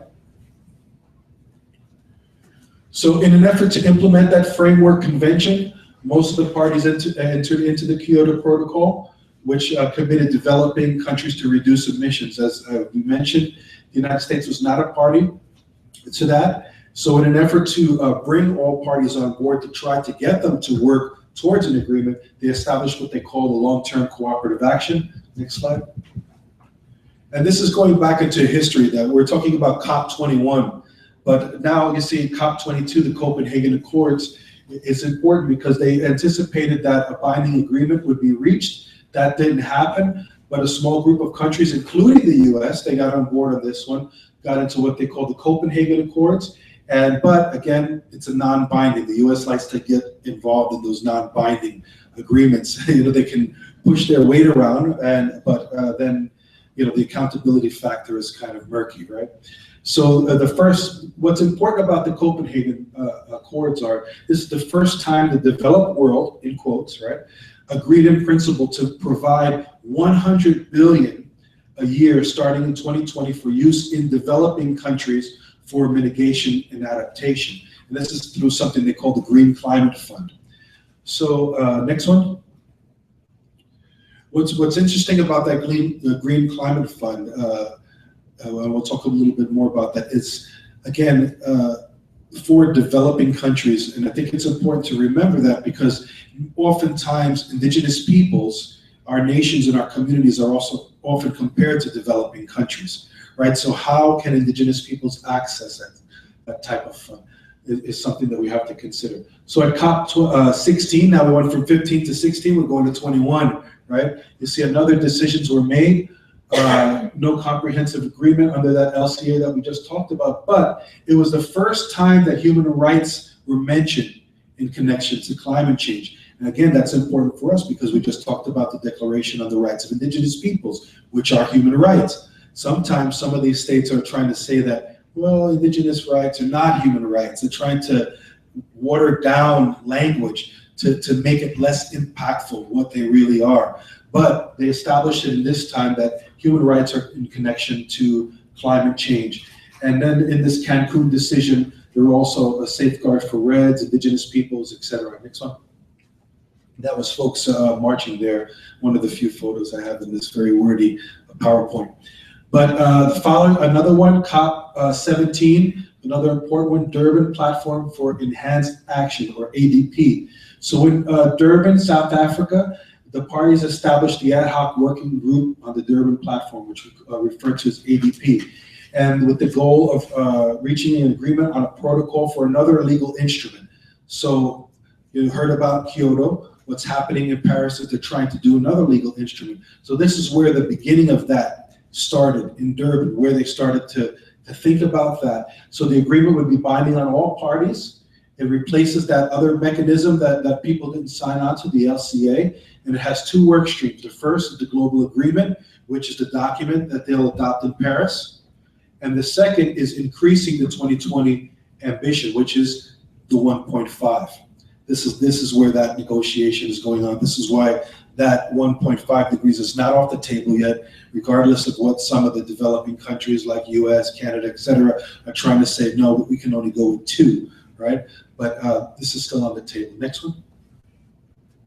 Here we are now, COP20. Remember, we're going to COP21.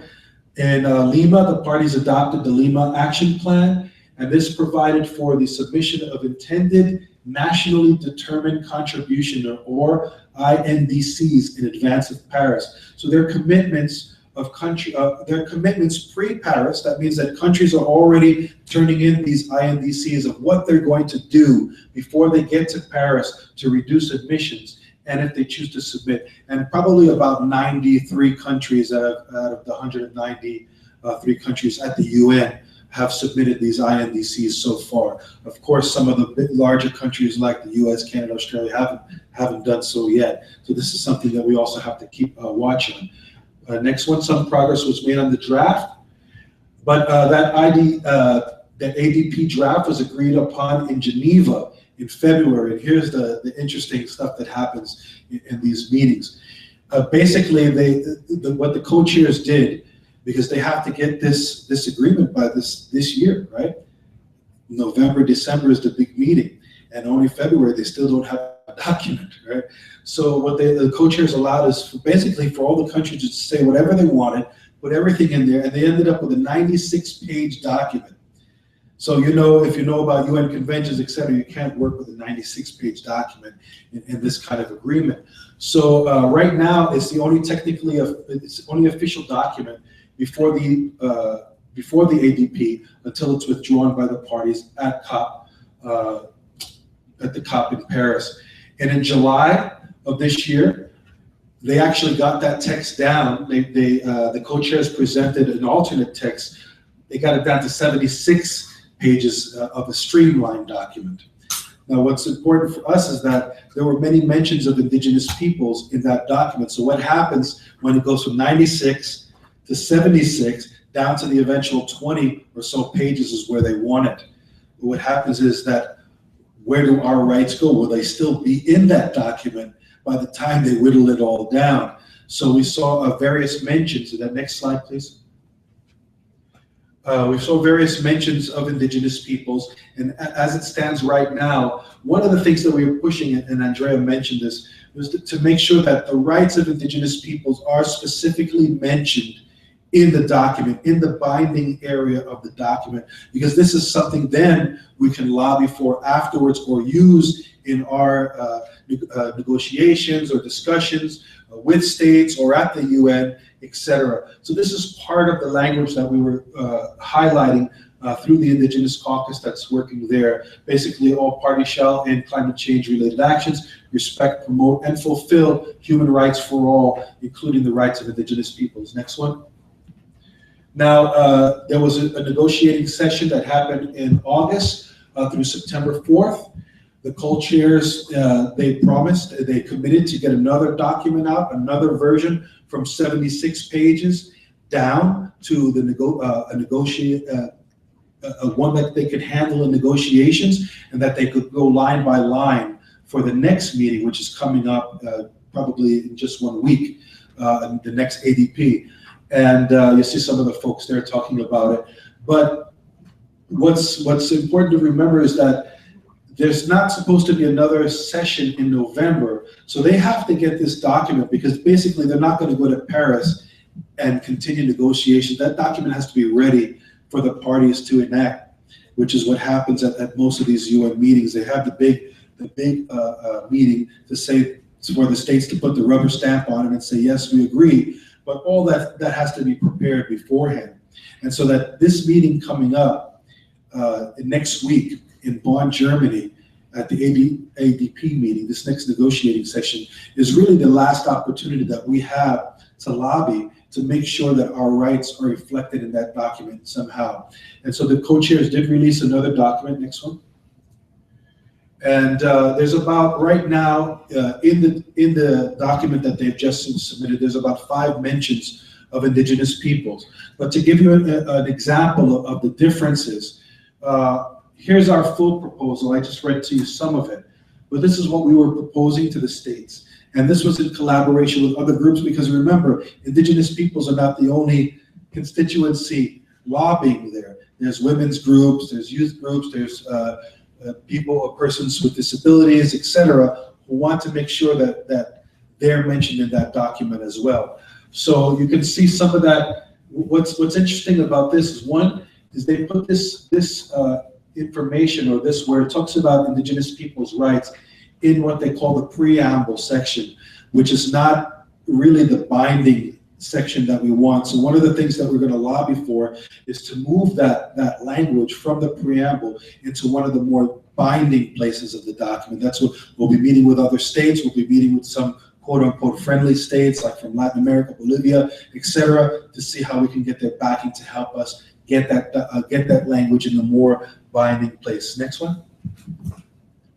And you can see that here's, again, some of the differences. And in the previous text, they talked about all parties. On this side is the previous text.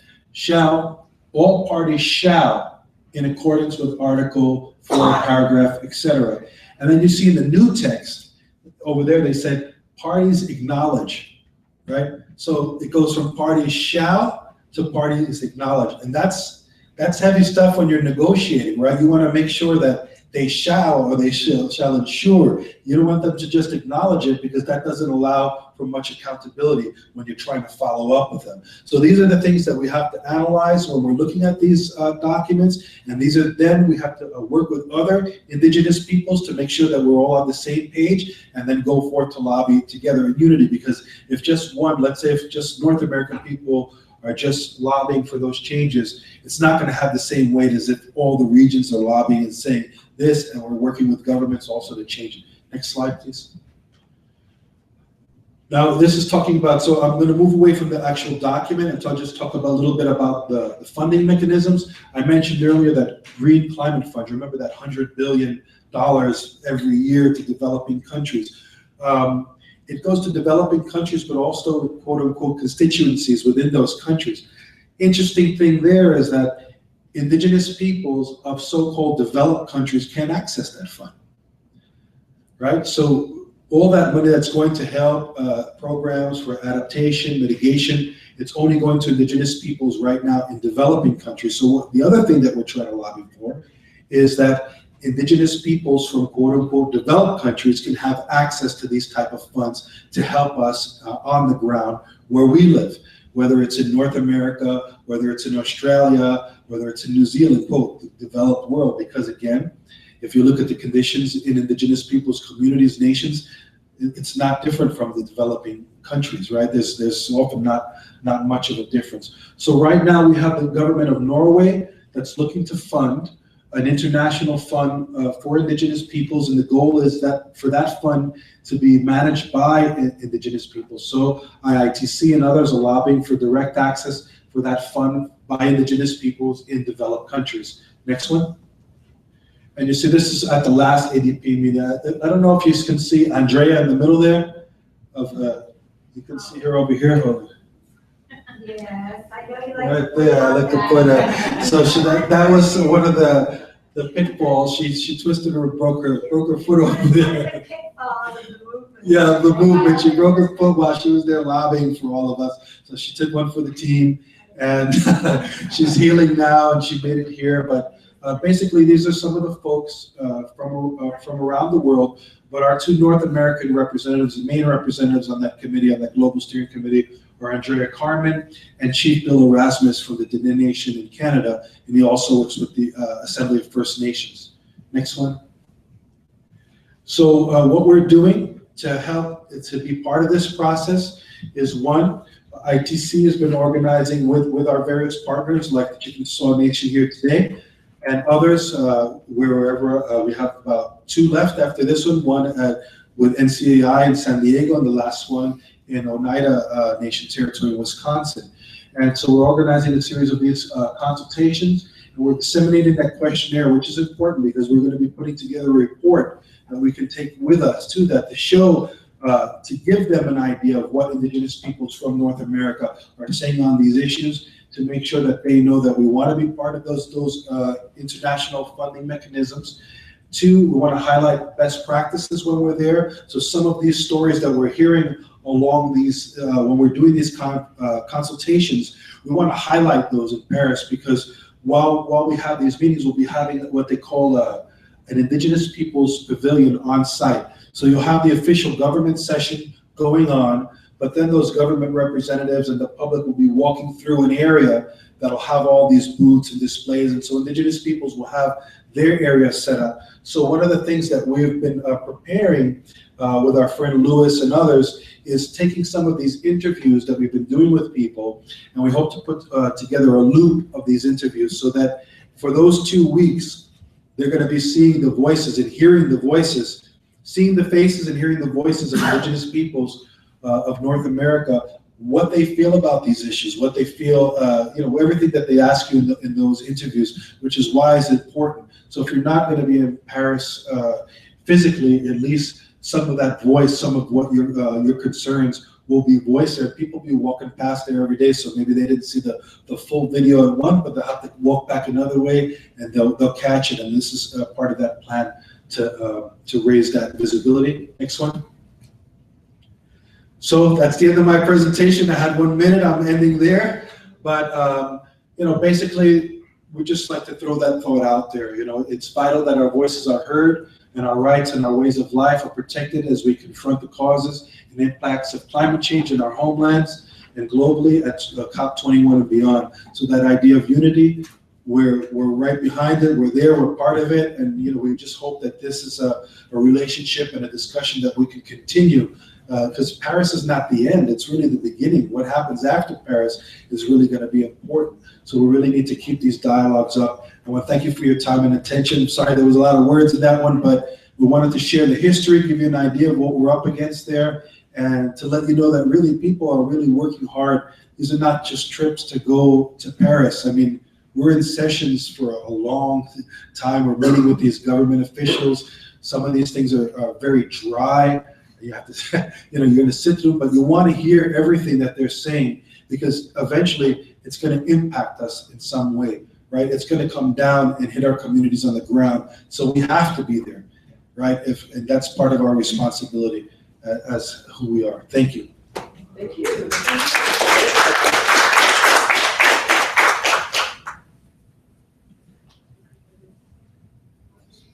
So next, topic I've been looking forward to.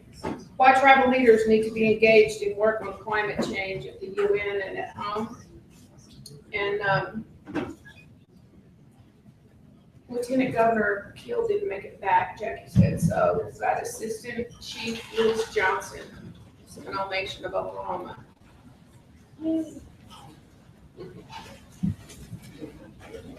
Time guys right there for it. You may not have to worry about that too much. I do appreciate the opportunity. We've been in the tribal council the last few days there in Durant, Oklahoma. Many of us rushed over here as fast as we possibly could. Great generosity and hospitality at Chickasaw Nation.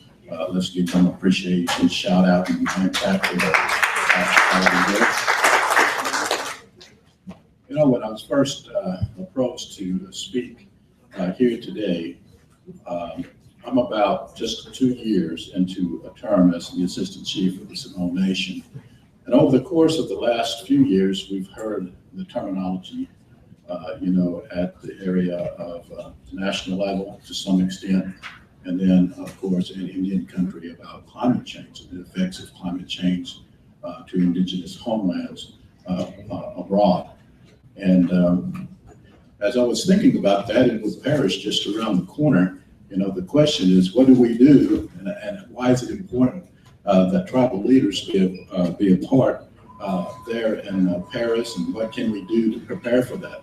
I think we've got the last speaker that spoke cleared a lot of things up for me in specific, because I'm not going to say I'm an expert on climate change by any means, but as far as from the local level, at home front, what we do know that there are some significant changes. You've heard a lot of the stories today from our Muskogean people and also Seminole people. A lot of Seminoles represented on Treaty Council here and also throughout the audience today.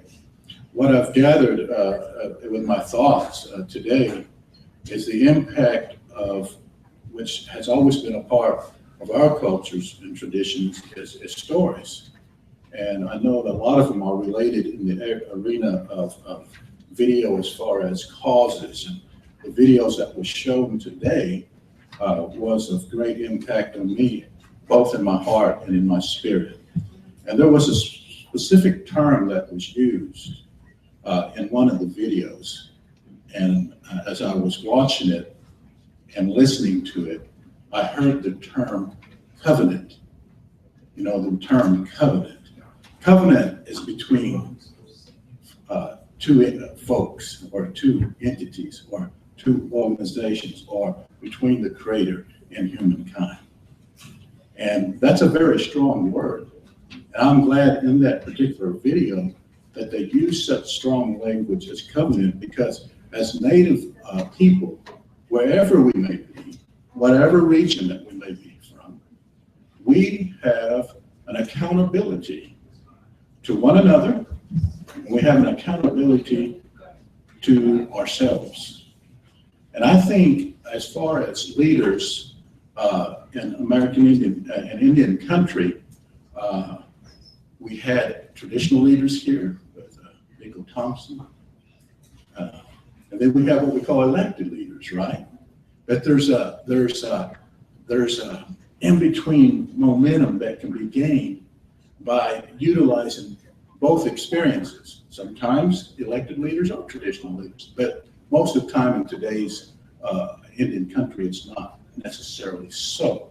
I often call it, when we're at our own council meetings, especially with some of the younger council members, I always stress to them the importance of having a Seminole worldview, the importance of understanding the Seminole thought process.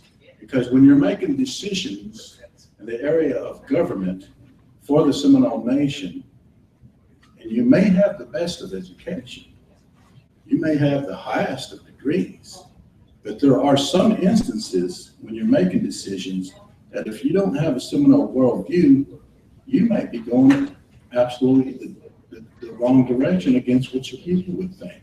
I heard different questions about what do we do? Is there some solutions? We all, especially here in Oklahoma, most parts of Oklahoma, have what we call jurisdictional boundaries. You happen to be in the jurisdiction of the Chickasaw Nation. Somebody said something about being from Okmulgee. You're in the jurisdiction of the Great Muskogee Creek Nation. And whenever there's issues, it doesn't necessarily mean that, the heads of government are always right on top of every issue that might happen in the public sector. We would like to be. And we have programs and we have directors and different areas that are supposed to address all those concerns within our nations. But it's not always, first-hand information at the highest levels. I would say with Seminole Nation, it is somewhat different, simply because we are a smaller tribe of the 5 tribes. So we do have a great open door policy within the executive branch, and there's not a time that a tribal member can't come up and we'll lay aside whatever it is that we're doing at that very moment and take the time to speak with them. But young man, I would say approach your council representative. you're in an election year, so approach them like tomorrow, and share some of those issues with them, and try to get some definite answers. They'll probably, kind of take you towards certain programs that are to handle those certain issues.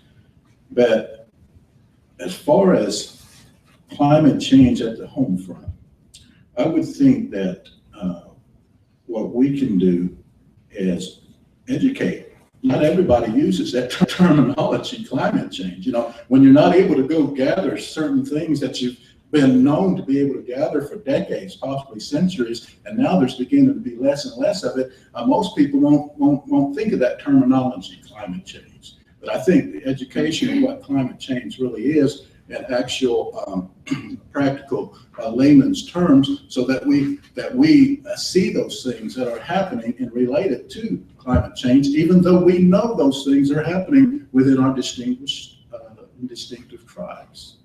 We know those things are happening, and we have a general idea from a traditional point of view why that is happening. We know the ecosystems are being disturbed. We know the environment is being contaminated to a certain extent, but we don't always associate things of that nature with the terminology or sometimes jargon that is used at the official levels.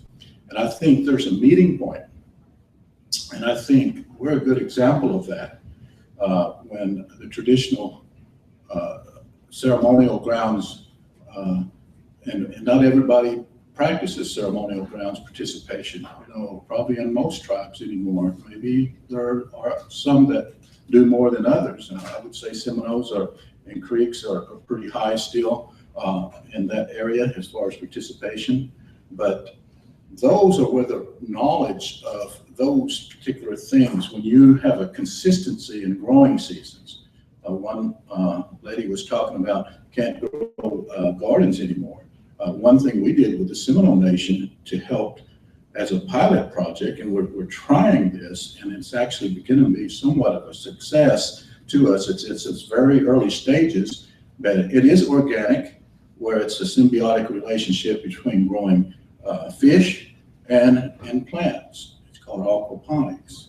It's done within a controlled environment, and it works pretty good. We're excited about what it's going to do in the future when we begin to expand on a larger scale. So you can actually grow in that type of a setting, which is a controlled environment setting, even if you don't have to use the soil that is around you. So it can be done, and it is an organic setting as well. So you don't have to use chemicals and so forth and so on. So that's one area that we're addressing as far as growing plants is concerned and providing the protein from the fish.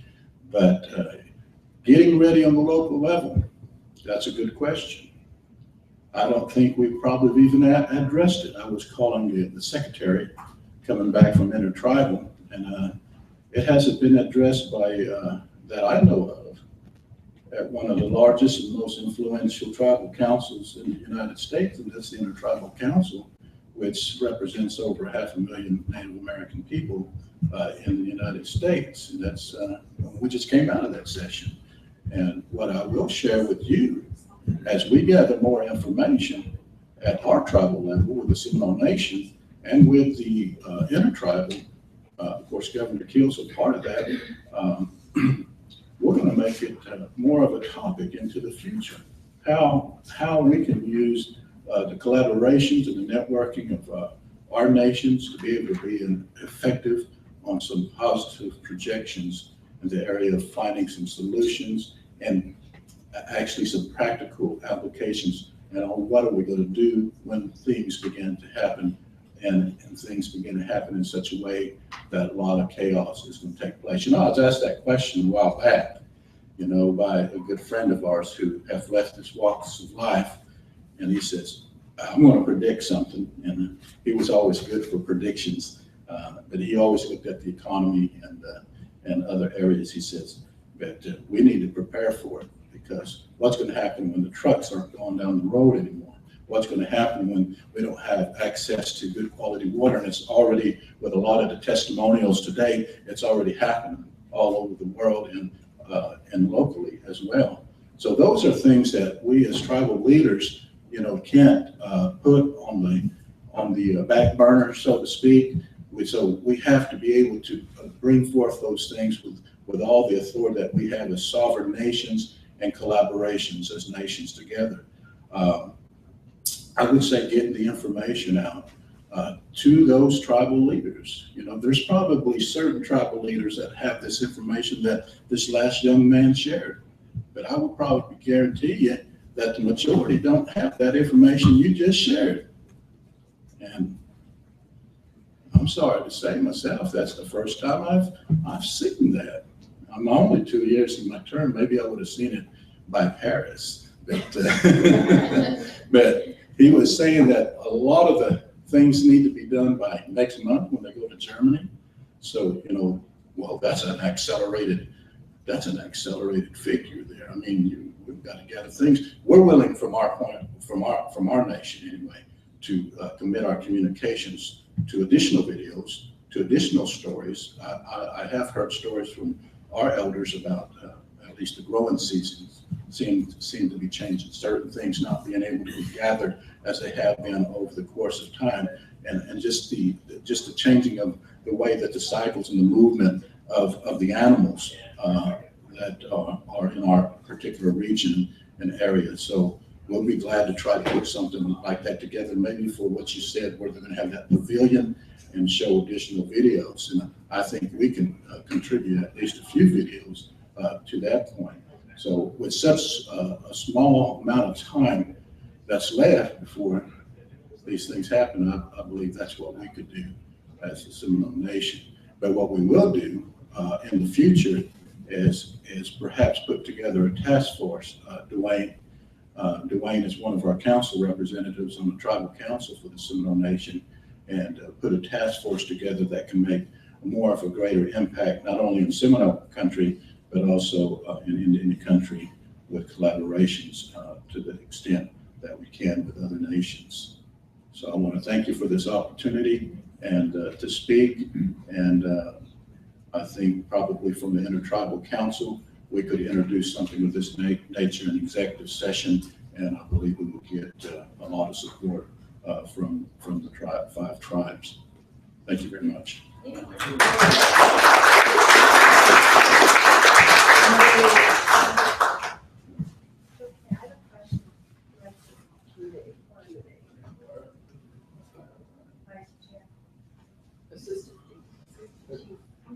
I have a question. Thank you. Well, a couple of things. One is we have developed a resolution for NCAI exactly on these issues, the temperature issues of human rights language, participation, and then follow-up. And I would like to see, it's going to be on the table, it's actually submitted by Pitt River Tribe, which was the site of another one of these consultations, and they said they would do that since they're members of NCAI. But I'm wondering if we could get that to you, and maybe the Intertribal Council could adopt something similar, because we also have sent it to Assembly First Nations, Confederacy of Treaty 6 First Nations, and Treaties 1 through 11 in Canada. So the more we can get of resolutions, we can use those to pressure the United States and Canada at least to go along with the position. And I think the U.S. has indicated they're willing to at least consider support for the human rights language. I don't know about the lower emissions language, but the human rights language, since we have a Indigenous representative from here, from this neck of the woods, Keith Harper, as the ambassador to the Human Rights Council now, we've had more support, I'll say that, for human rights positions at the UN. And I will say that I give him that credit, whatever else he may have done, in the past, he is good, been good on that. And so I don't know if I can get your email, but that's just a thought, for here. But also Jefferson is going to be as one of our speakers at a similar consultation, but bigger, and will involve some people from Canada to an NCAI. And then for any of you that are going to the First Nations Development Institute annual food sovereignty conference. I know Chimona is, I'm looking at her. It starts on the 26th. We have a consultation like this there, which will be national for food producers. I know Intertribal Buffalo Co-op, their president's going to be there. But it'd be really good if anyone who's going to, I know Seminole Nation folks are coming to that. And I thought we had flyers here from that, but I guess we didn't have them. But if anyone wants, I can email it to them. Yeah, if you could give me your email, I'll send you the draft, well, the resolution that NCAI is using, and you can just tailor it. And also and for you, Chimona, too, the invitation. It's 1 to 5 on the 26th there in the Radisson, the Oneida Hotel. And it's going to be a similar event to this. So I'll send you those two things. You could pass it on to the Seminole Nation reps are on the agenda for the conference. So I just want to make sure. Okay, it'd be good if they could come in a little early to maybe attend this similar kind of presentation.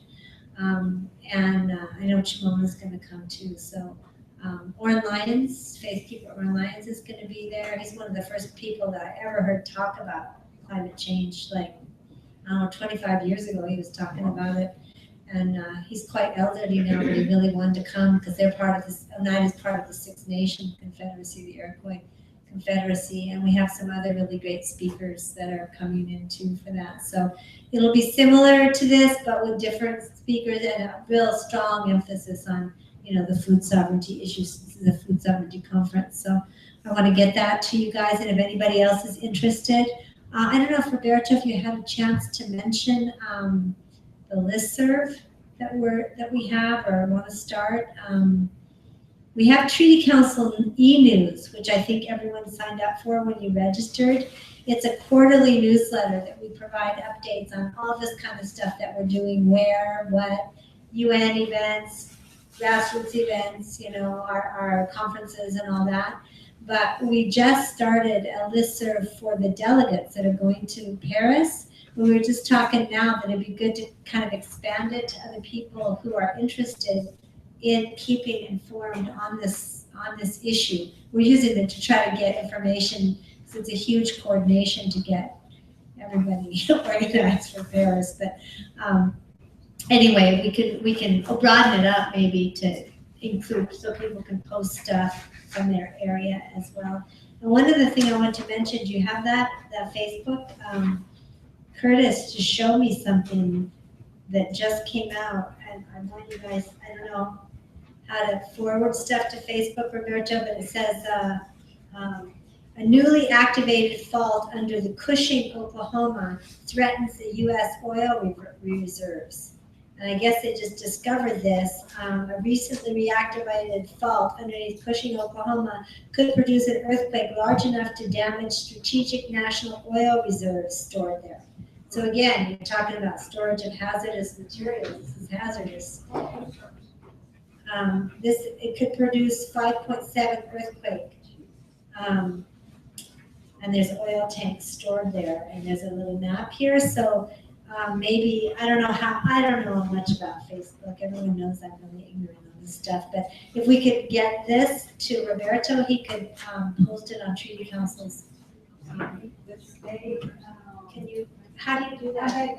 They just, there was complaints that some of the refineries around the Cushing, so like 2 of them completely shut down or something like that, and 3 had to cut back on their output, and the state had mandated it. So finally, this just happened not too long ago. So they've known that fault has been. The state's been aware of the situation in Cushing for a long time, because if you go to the website that talks that shows how many earthquakes occur in the United States, it's the what is it, the meteorology, but there's a website, and it talks about what time, what was the size of the earthquake, and the number that occur in the 24 hours. And it'll have a list of all the earthquakes that's been occurring in Oklahoma, around the Cushing area, north of there also. The state has just mandated that some of the refineries cut back or shut down some of their fracking. And for this to come out, this kind of news now, they had to have been aware of that fault, that all this, doing these drilling activities. And I'm not surprised at this news, but everybody needs to know about it. And they don't put that out in the newspaper, how many earthquakes occurred, or sometimes there's 100 earthquakes. Oklahoma's had record number of earthquakes this all year. There's been So, like 150 in the last month. right, You can reach that site through Tulsa World. awesome world. Thank you.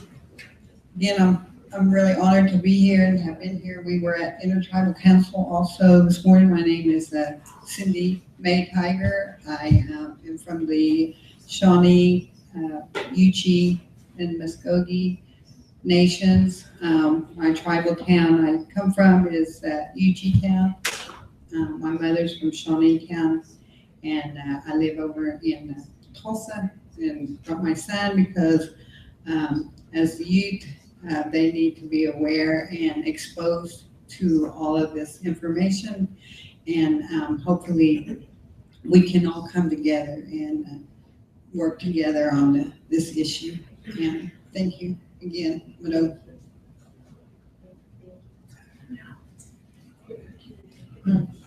Thank you so much. And also, on our website, Treaty Council website, which again, my son does through his business. Anyone needs their website done, he gives big discounts to Indians and environmental groups. So you can look on the Treaty Council website and see what a good job it is. It's really very good.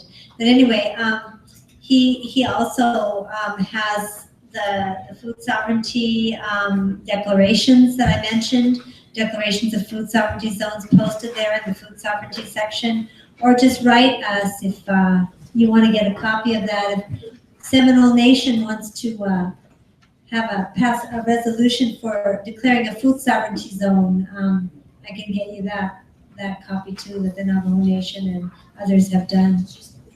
Something you can do. I mean, there are things you can do like that is proactive and can be a basis for future work. Thank you.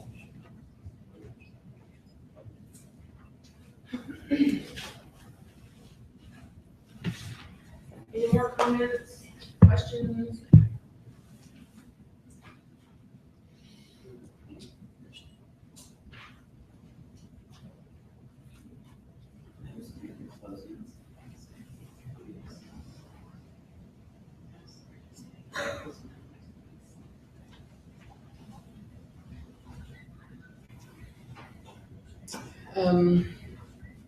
I know we've had a full day of a lot of information, and I thank you, everyone. I know we have a lot to think about as we get ready to close for the day here. This is the opportunity that we have given, or we have saved for maybe not questions. If you have them, that's fine, for any of our speakers from all of this afternoon and this morning, or closing comments of your own. We'll take a few minutes for that before we as Treaty Council staff will close our program for the day. And if there are any other logistical questions, I'm trying to think of what they may be. I hope that everyone has turned in your questionnaire to Stacy out at the registration. You got your free play, I hope. And as I understand, that you take to the South Players Club Inn, and they will take care of it and make it happen for you. The questionnaire will also continue to be on the Treaty Council website. I encourage you to share that and ask you to encourage others to complete the questionnaire. And I'm pretty sure it's on our website. And okay. And like I said, just encourage others to complete that and have them understand that this is a way for them to help to give guidance to Treaty Council and others, like Treaty Council, because we are not all expected to do UN work, and as was said earlier, that's just one level of work. It's not for everyone, and it's not the answer to all things. It is just an area of potential that Treaty Council has become experts in over several decades now. But we also are at the local, community, and national level as well. But we need to have our voices heard at that level. Some of us are busy at home doing what we need to do, adapting, a new word for us. Survival now can mean also adapting. And others of us, need to march in the street. Others of us need to cook for the masses. Others of us need to, maintain our cultural plants and language. And there's a role for all of us. And this is one of those roles. But through these things, that questionnaires and these kinds of consultations, we take your guidance. And from our Treaty Council resolutions, that's where we get our direction to say, this is what the people want. And we're there to advocate for that. So that's one of your opportunities to have your voices heard. If there are no other closing comments, I will have some before we're done. And I hope that our staff also will have closing comments. I just want to say Mhm. something. Public comment that.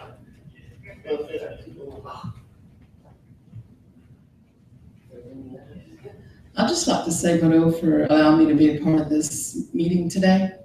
I've always been a part of International Treaty Council from the early 70s. I guess from when it started, I was not even a teenager yet. I was usually in the kitchen cooking most of the time during those years. But, when I hear everybody talking about these different things, I heard those things when I was a little girl. And now to keep hearing it, I feel like that, there was something said one time that there was going to be a sleeping giant that's going to wake up. Maybe we as the people are the sleeping giant that's getting ready to wake up. A lot of us have stepped away from who we are, where we come from, for different reasons. But, we talked about our foods and things like that, our traditional foods, our medicines and those kind of things. But in order for us to continue with who we are, we have to know where we came from.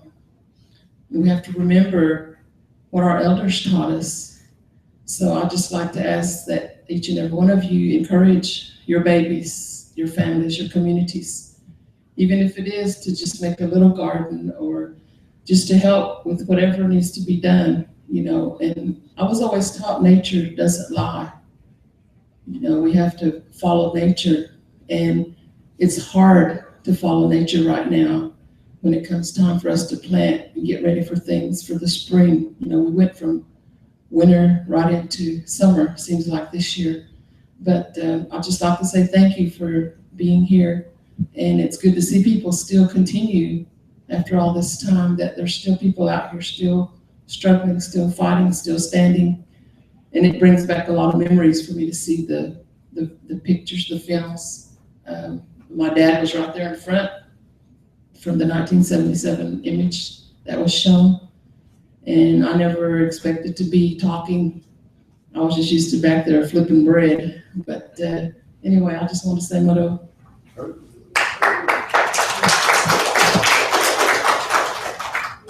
Yes, Mado.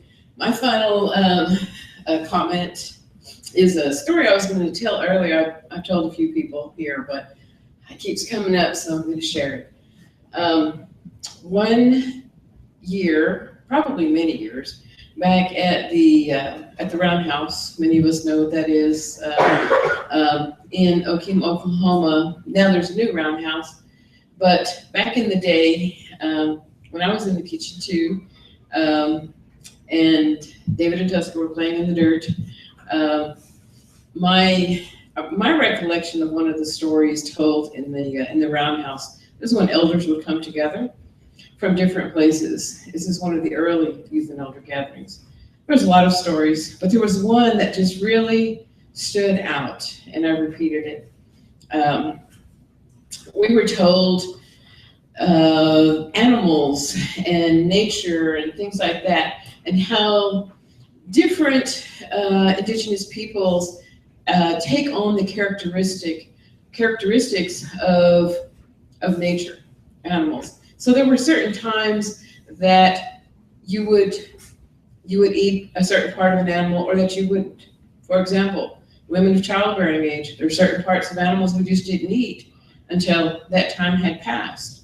There were certain things you did to help your younger ones to be better singers, maybe at the drum, or, at the fire, whatever it may be, to run so that they could, play our games, our ball games, different things like that. And so, different nations would share their stories too, the characteristics. And so you were in touch with nature. You were in touch with the characteristics of the different plants and animals. And so then they were talking about how things were going then, what they were seeing. So they started talking about, and I was thinking, yeah, I'd rather be a deer or a bison than a cow or a chicken, because they talked about the cow. The cow just, and I could always visualize this, just follows the cow in front of it, chewing and eating and just going where it's told, eating what is given. And that reminded me of certain kinds of people. And chickens. Chickens they were just, pecking at the ground, clucking away, just, making those noises. And the pigs. Pigs just love to just, wallow in their own mud and just eat, get fat. And then you stop to think, these are the 3 top types of protein that we eat, that our children are being raised on. Of course, who doesn't love bacon? But you have to stop and think, or fried chicken or whatever it may be. These, yes, you are what you eat. And it's another way of saying it.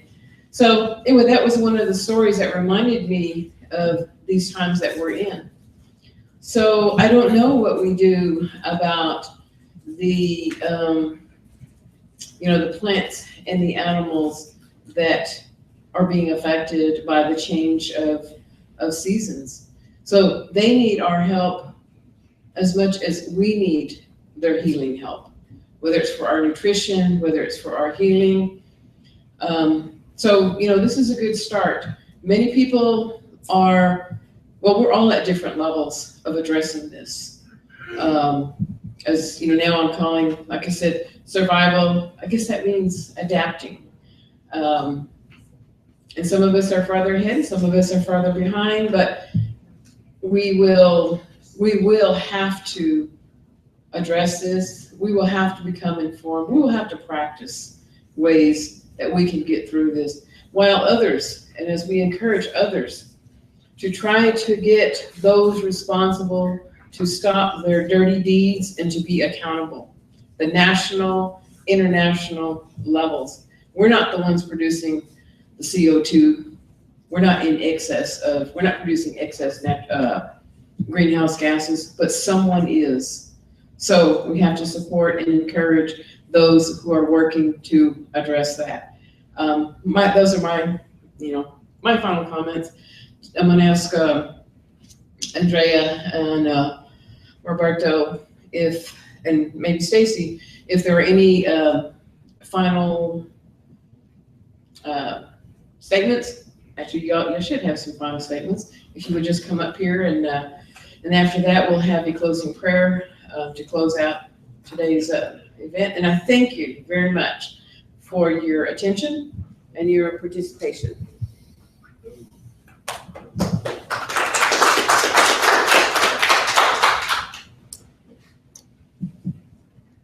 And the first person that ever talked to me about climate change was our great traditional chief, Anselmo Valencia. He was also spiritual leader. We don't usually have the same person as a spiritual leader and a chief, but he was prophesized, and I actually met him at the treaty conference. I'd heard of him many years before, but I met him at a treaty conference that the Tono O'odham, which is a neighbor tribe of ours, was having. I took Gabe. Gabe was just a little teeny guy. But anyway, he was the first person that ever talked to me about climate change, and he said it like this. I went to his house for the first time before ceremonies, and he gave me this little black ear corn, and he had this whole shelf of this corn, these little black ears, and he said, this is yaqui corn, but it's the Hopis that grew it for us, because they know how to grow corn without any water. They didn't even have any rivers or anything up there. Hardly ever rains. But he said, but this corn knows how to grow with hardly any waters. That's how he put it. This corn knows how to grow without hardly any water. And he says, right now, the Yaquis don't want to grow this corn. They just, like I said, want to grow the big yellow yori corn. Yori is our word for those from outside, because they can sell it. But we're gonna want this corn again. We're gonna need this corn again because it knows how to grow with hardly any water. So the Hopis grew this for me, and they gave me this crop. So I'm giving this ear to you, and I still have that ear on my altar. But I realized what he was telling me. I didn't then. I was really young. I said, I'm not a farmer. What is he giving me this corn for? But he was telling me what was coming. And like Shimona said, like all of us said, if we think back to what was said to us by our elders and spiritual leaders, we'll be able to start to say they knew what was coming, but he was giving me a solution right there that we just did at the corn conference in Muskogee. I mean, we did that. We carried that out, that training.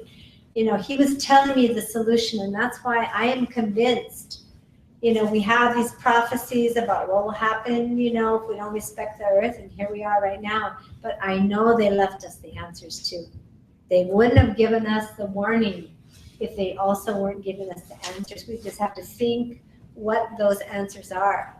And I didn't see it like that for a long time until I started doing this work. And I said, you know what? He was giving me an answer. And now in Treaty Council, I've been able to implement that solution through our international corn conferences. And we're having the third one, by the way, in Guatemala next year. So everyone's invited to the next corn conference. For sure, the host of the last one will be able to go.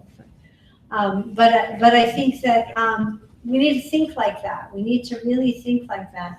We're fighting at the UN. We have to do that. We have an obligation. We have not just a right, but a responsibility to be there. But we also have to look to the home front and see what they've left us, because that's what we need to protect or revive if we're not doing it now. Use it again, understand what it means, and pass that on. Make sure that we pass that on to our coming generations, because like I said to begin with, I keep thinking of my grandkids and their kids. Jackie always says, I like what she says. She said, we started this work, we were really young mothers. Now we're really young grandmothers. But, we have that obligation. We have a spiritual responsibility to think right now, what can we do? What are the solutions that we can bring? Because they can't listen. Our grandkids now, Anselmo's in the spirit world, so is Shimona's mom. These elders, it's us that's the bridge. We have to be that bridge. So that was told to us for a reason. Even we didn't know what they were talking about at the time. Okay, how do we pass that on? How do we make it practical? How do we make it interesting? How do we help them understand that they may have to pass this on to their grandkids, through this bridge? But if we don't pass it on, It ends there. And then, like I said, they're going to look back on us at this day and say, what did you do? What did you at least try to do for us? So that's what I wanted to tell, is just that story about, you know, what I heard, and how I came to realize what he was telling me. Great ensemble, Valencia.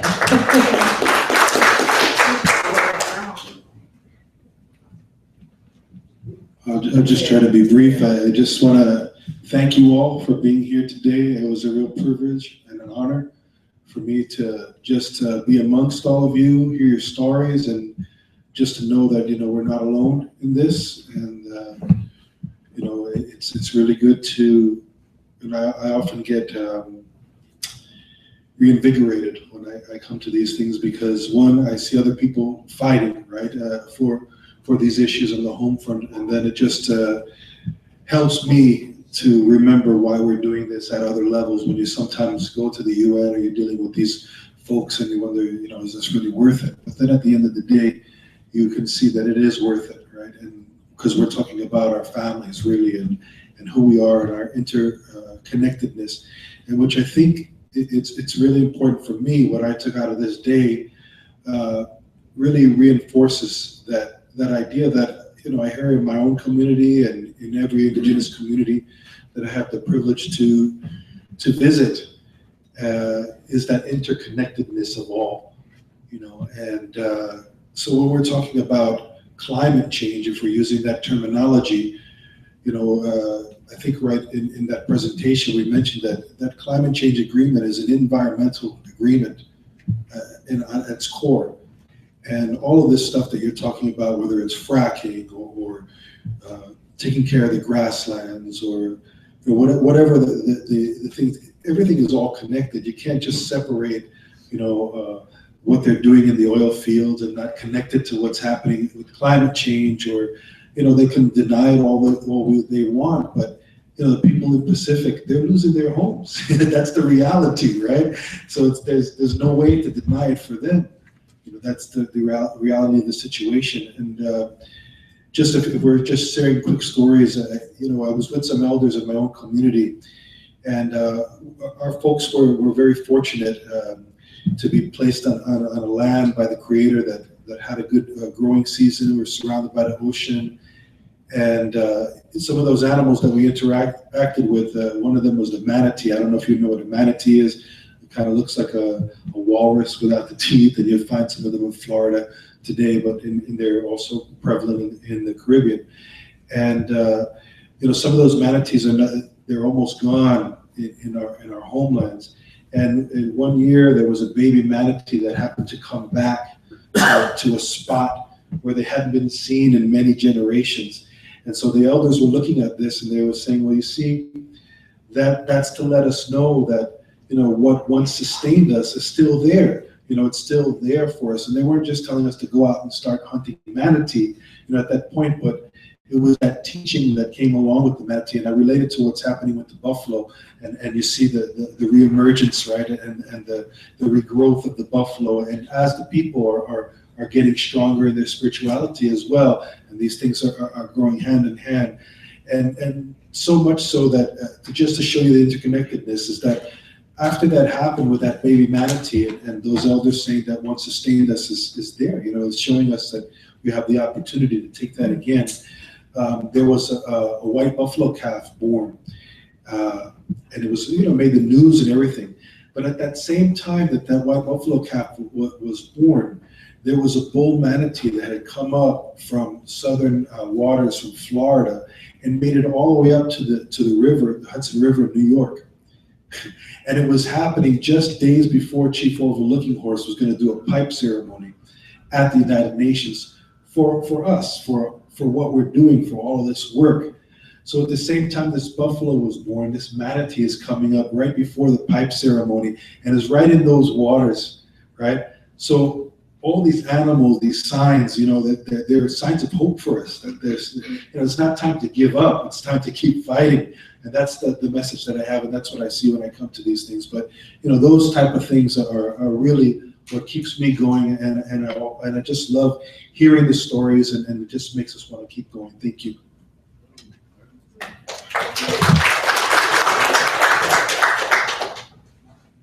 I just want to be real brief. I just want to thank each and every one of you for coming today. And I'd like to say thank you to those of you that are on those front lines fighting, protecting our way of life. I work with children a lot, and I have my daughter here today, and I just thought it was really important for her to learn about this, about climate change and how it's changing our way of life. And I felt like she probably learned more today than she had all week at school. So, and that's not good, but I'm glad she was here to see that today and see that there are people out there that's fighting on those front lines for our way of life, and we thank you for that. We appreciate all the work that IITC does, and all of you. Joe Kay, your heartfelt expression today just touched my heart. I just know that we have to protect our way of life for our children. I only have one child, but I work with a lot of kids, and so I know that it touches each and every one of our lives, and we have to remember that it's important that we protect our way of life, and climate change is affecting that. So we need to keep fighting. I work in an office. I'm not on those front lines like you guys are, but I do think about you, and I do appreciate the work that you do. I do have one announcement. If you filled out a questionnaire, you need to see me at the registration table if you did not get your free play voucher.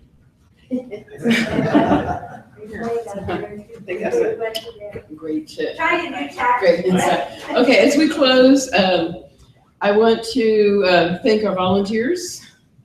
As most of us know in this world, our volunteers are usually our kids, nieces, nephews, grandkids. So I want to thank David and Tushka, my sons, volunteers, Stacy's daughter and niece who've been on the registration table. Thank Joe Kay for stepping in and moderating for us. And I also want to thank Chickasaw Nation for just being this innovative and giving us this place to have this meeting. This, in large part, was selected so that it would be easier as we could make it for the tribal nations throughout and communities throughout Oklahoma, because it's more central, than having us go from southeast to northeast. So, and they've always been very helpful, and I appreciate their innovation in this climate change work. I hope I didn't leave anyone out, but as we close, we're going to ask Chickasaw tribal member Philip Billy, who started us out this morning with good words and gave us guidance. And I think our minds and our hearts were open today. I'm going to ask him once again to close this day out for us. And thank you.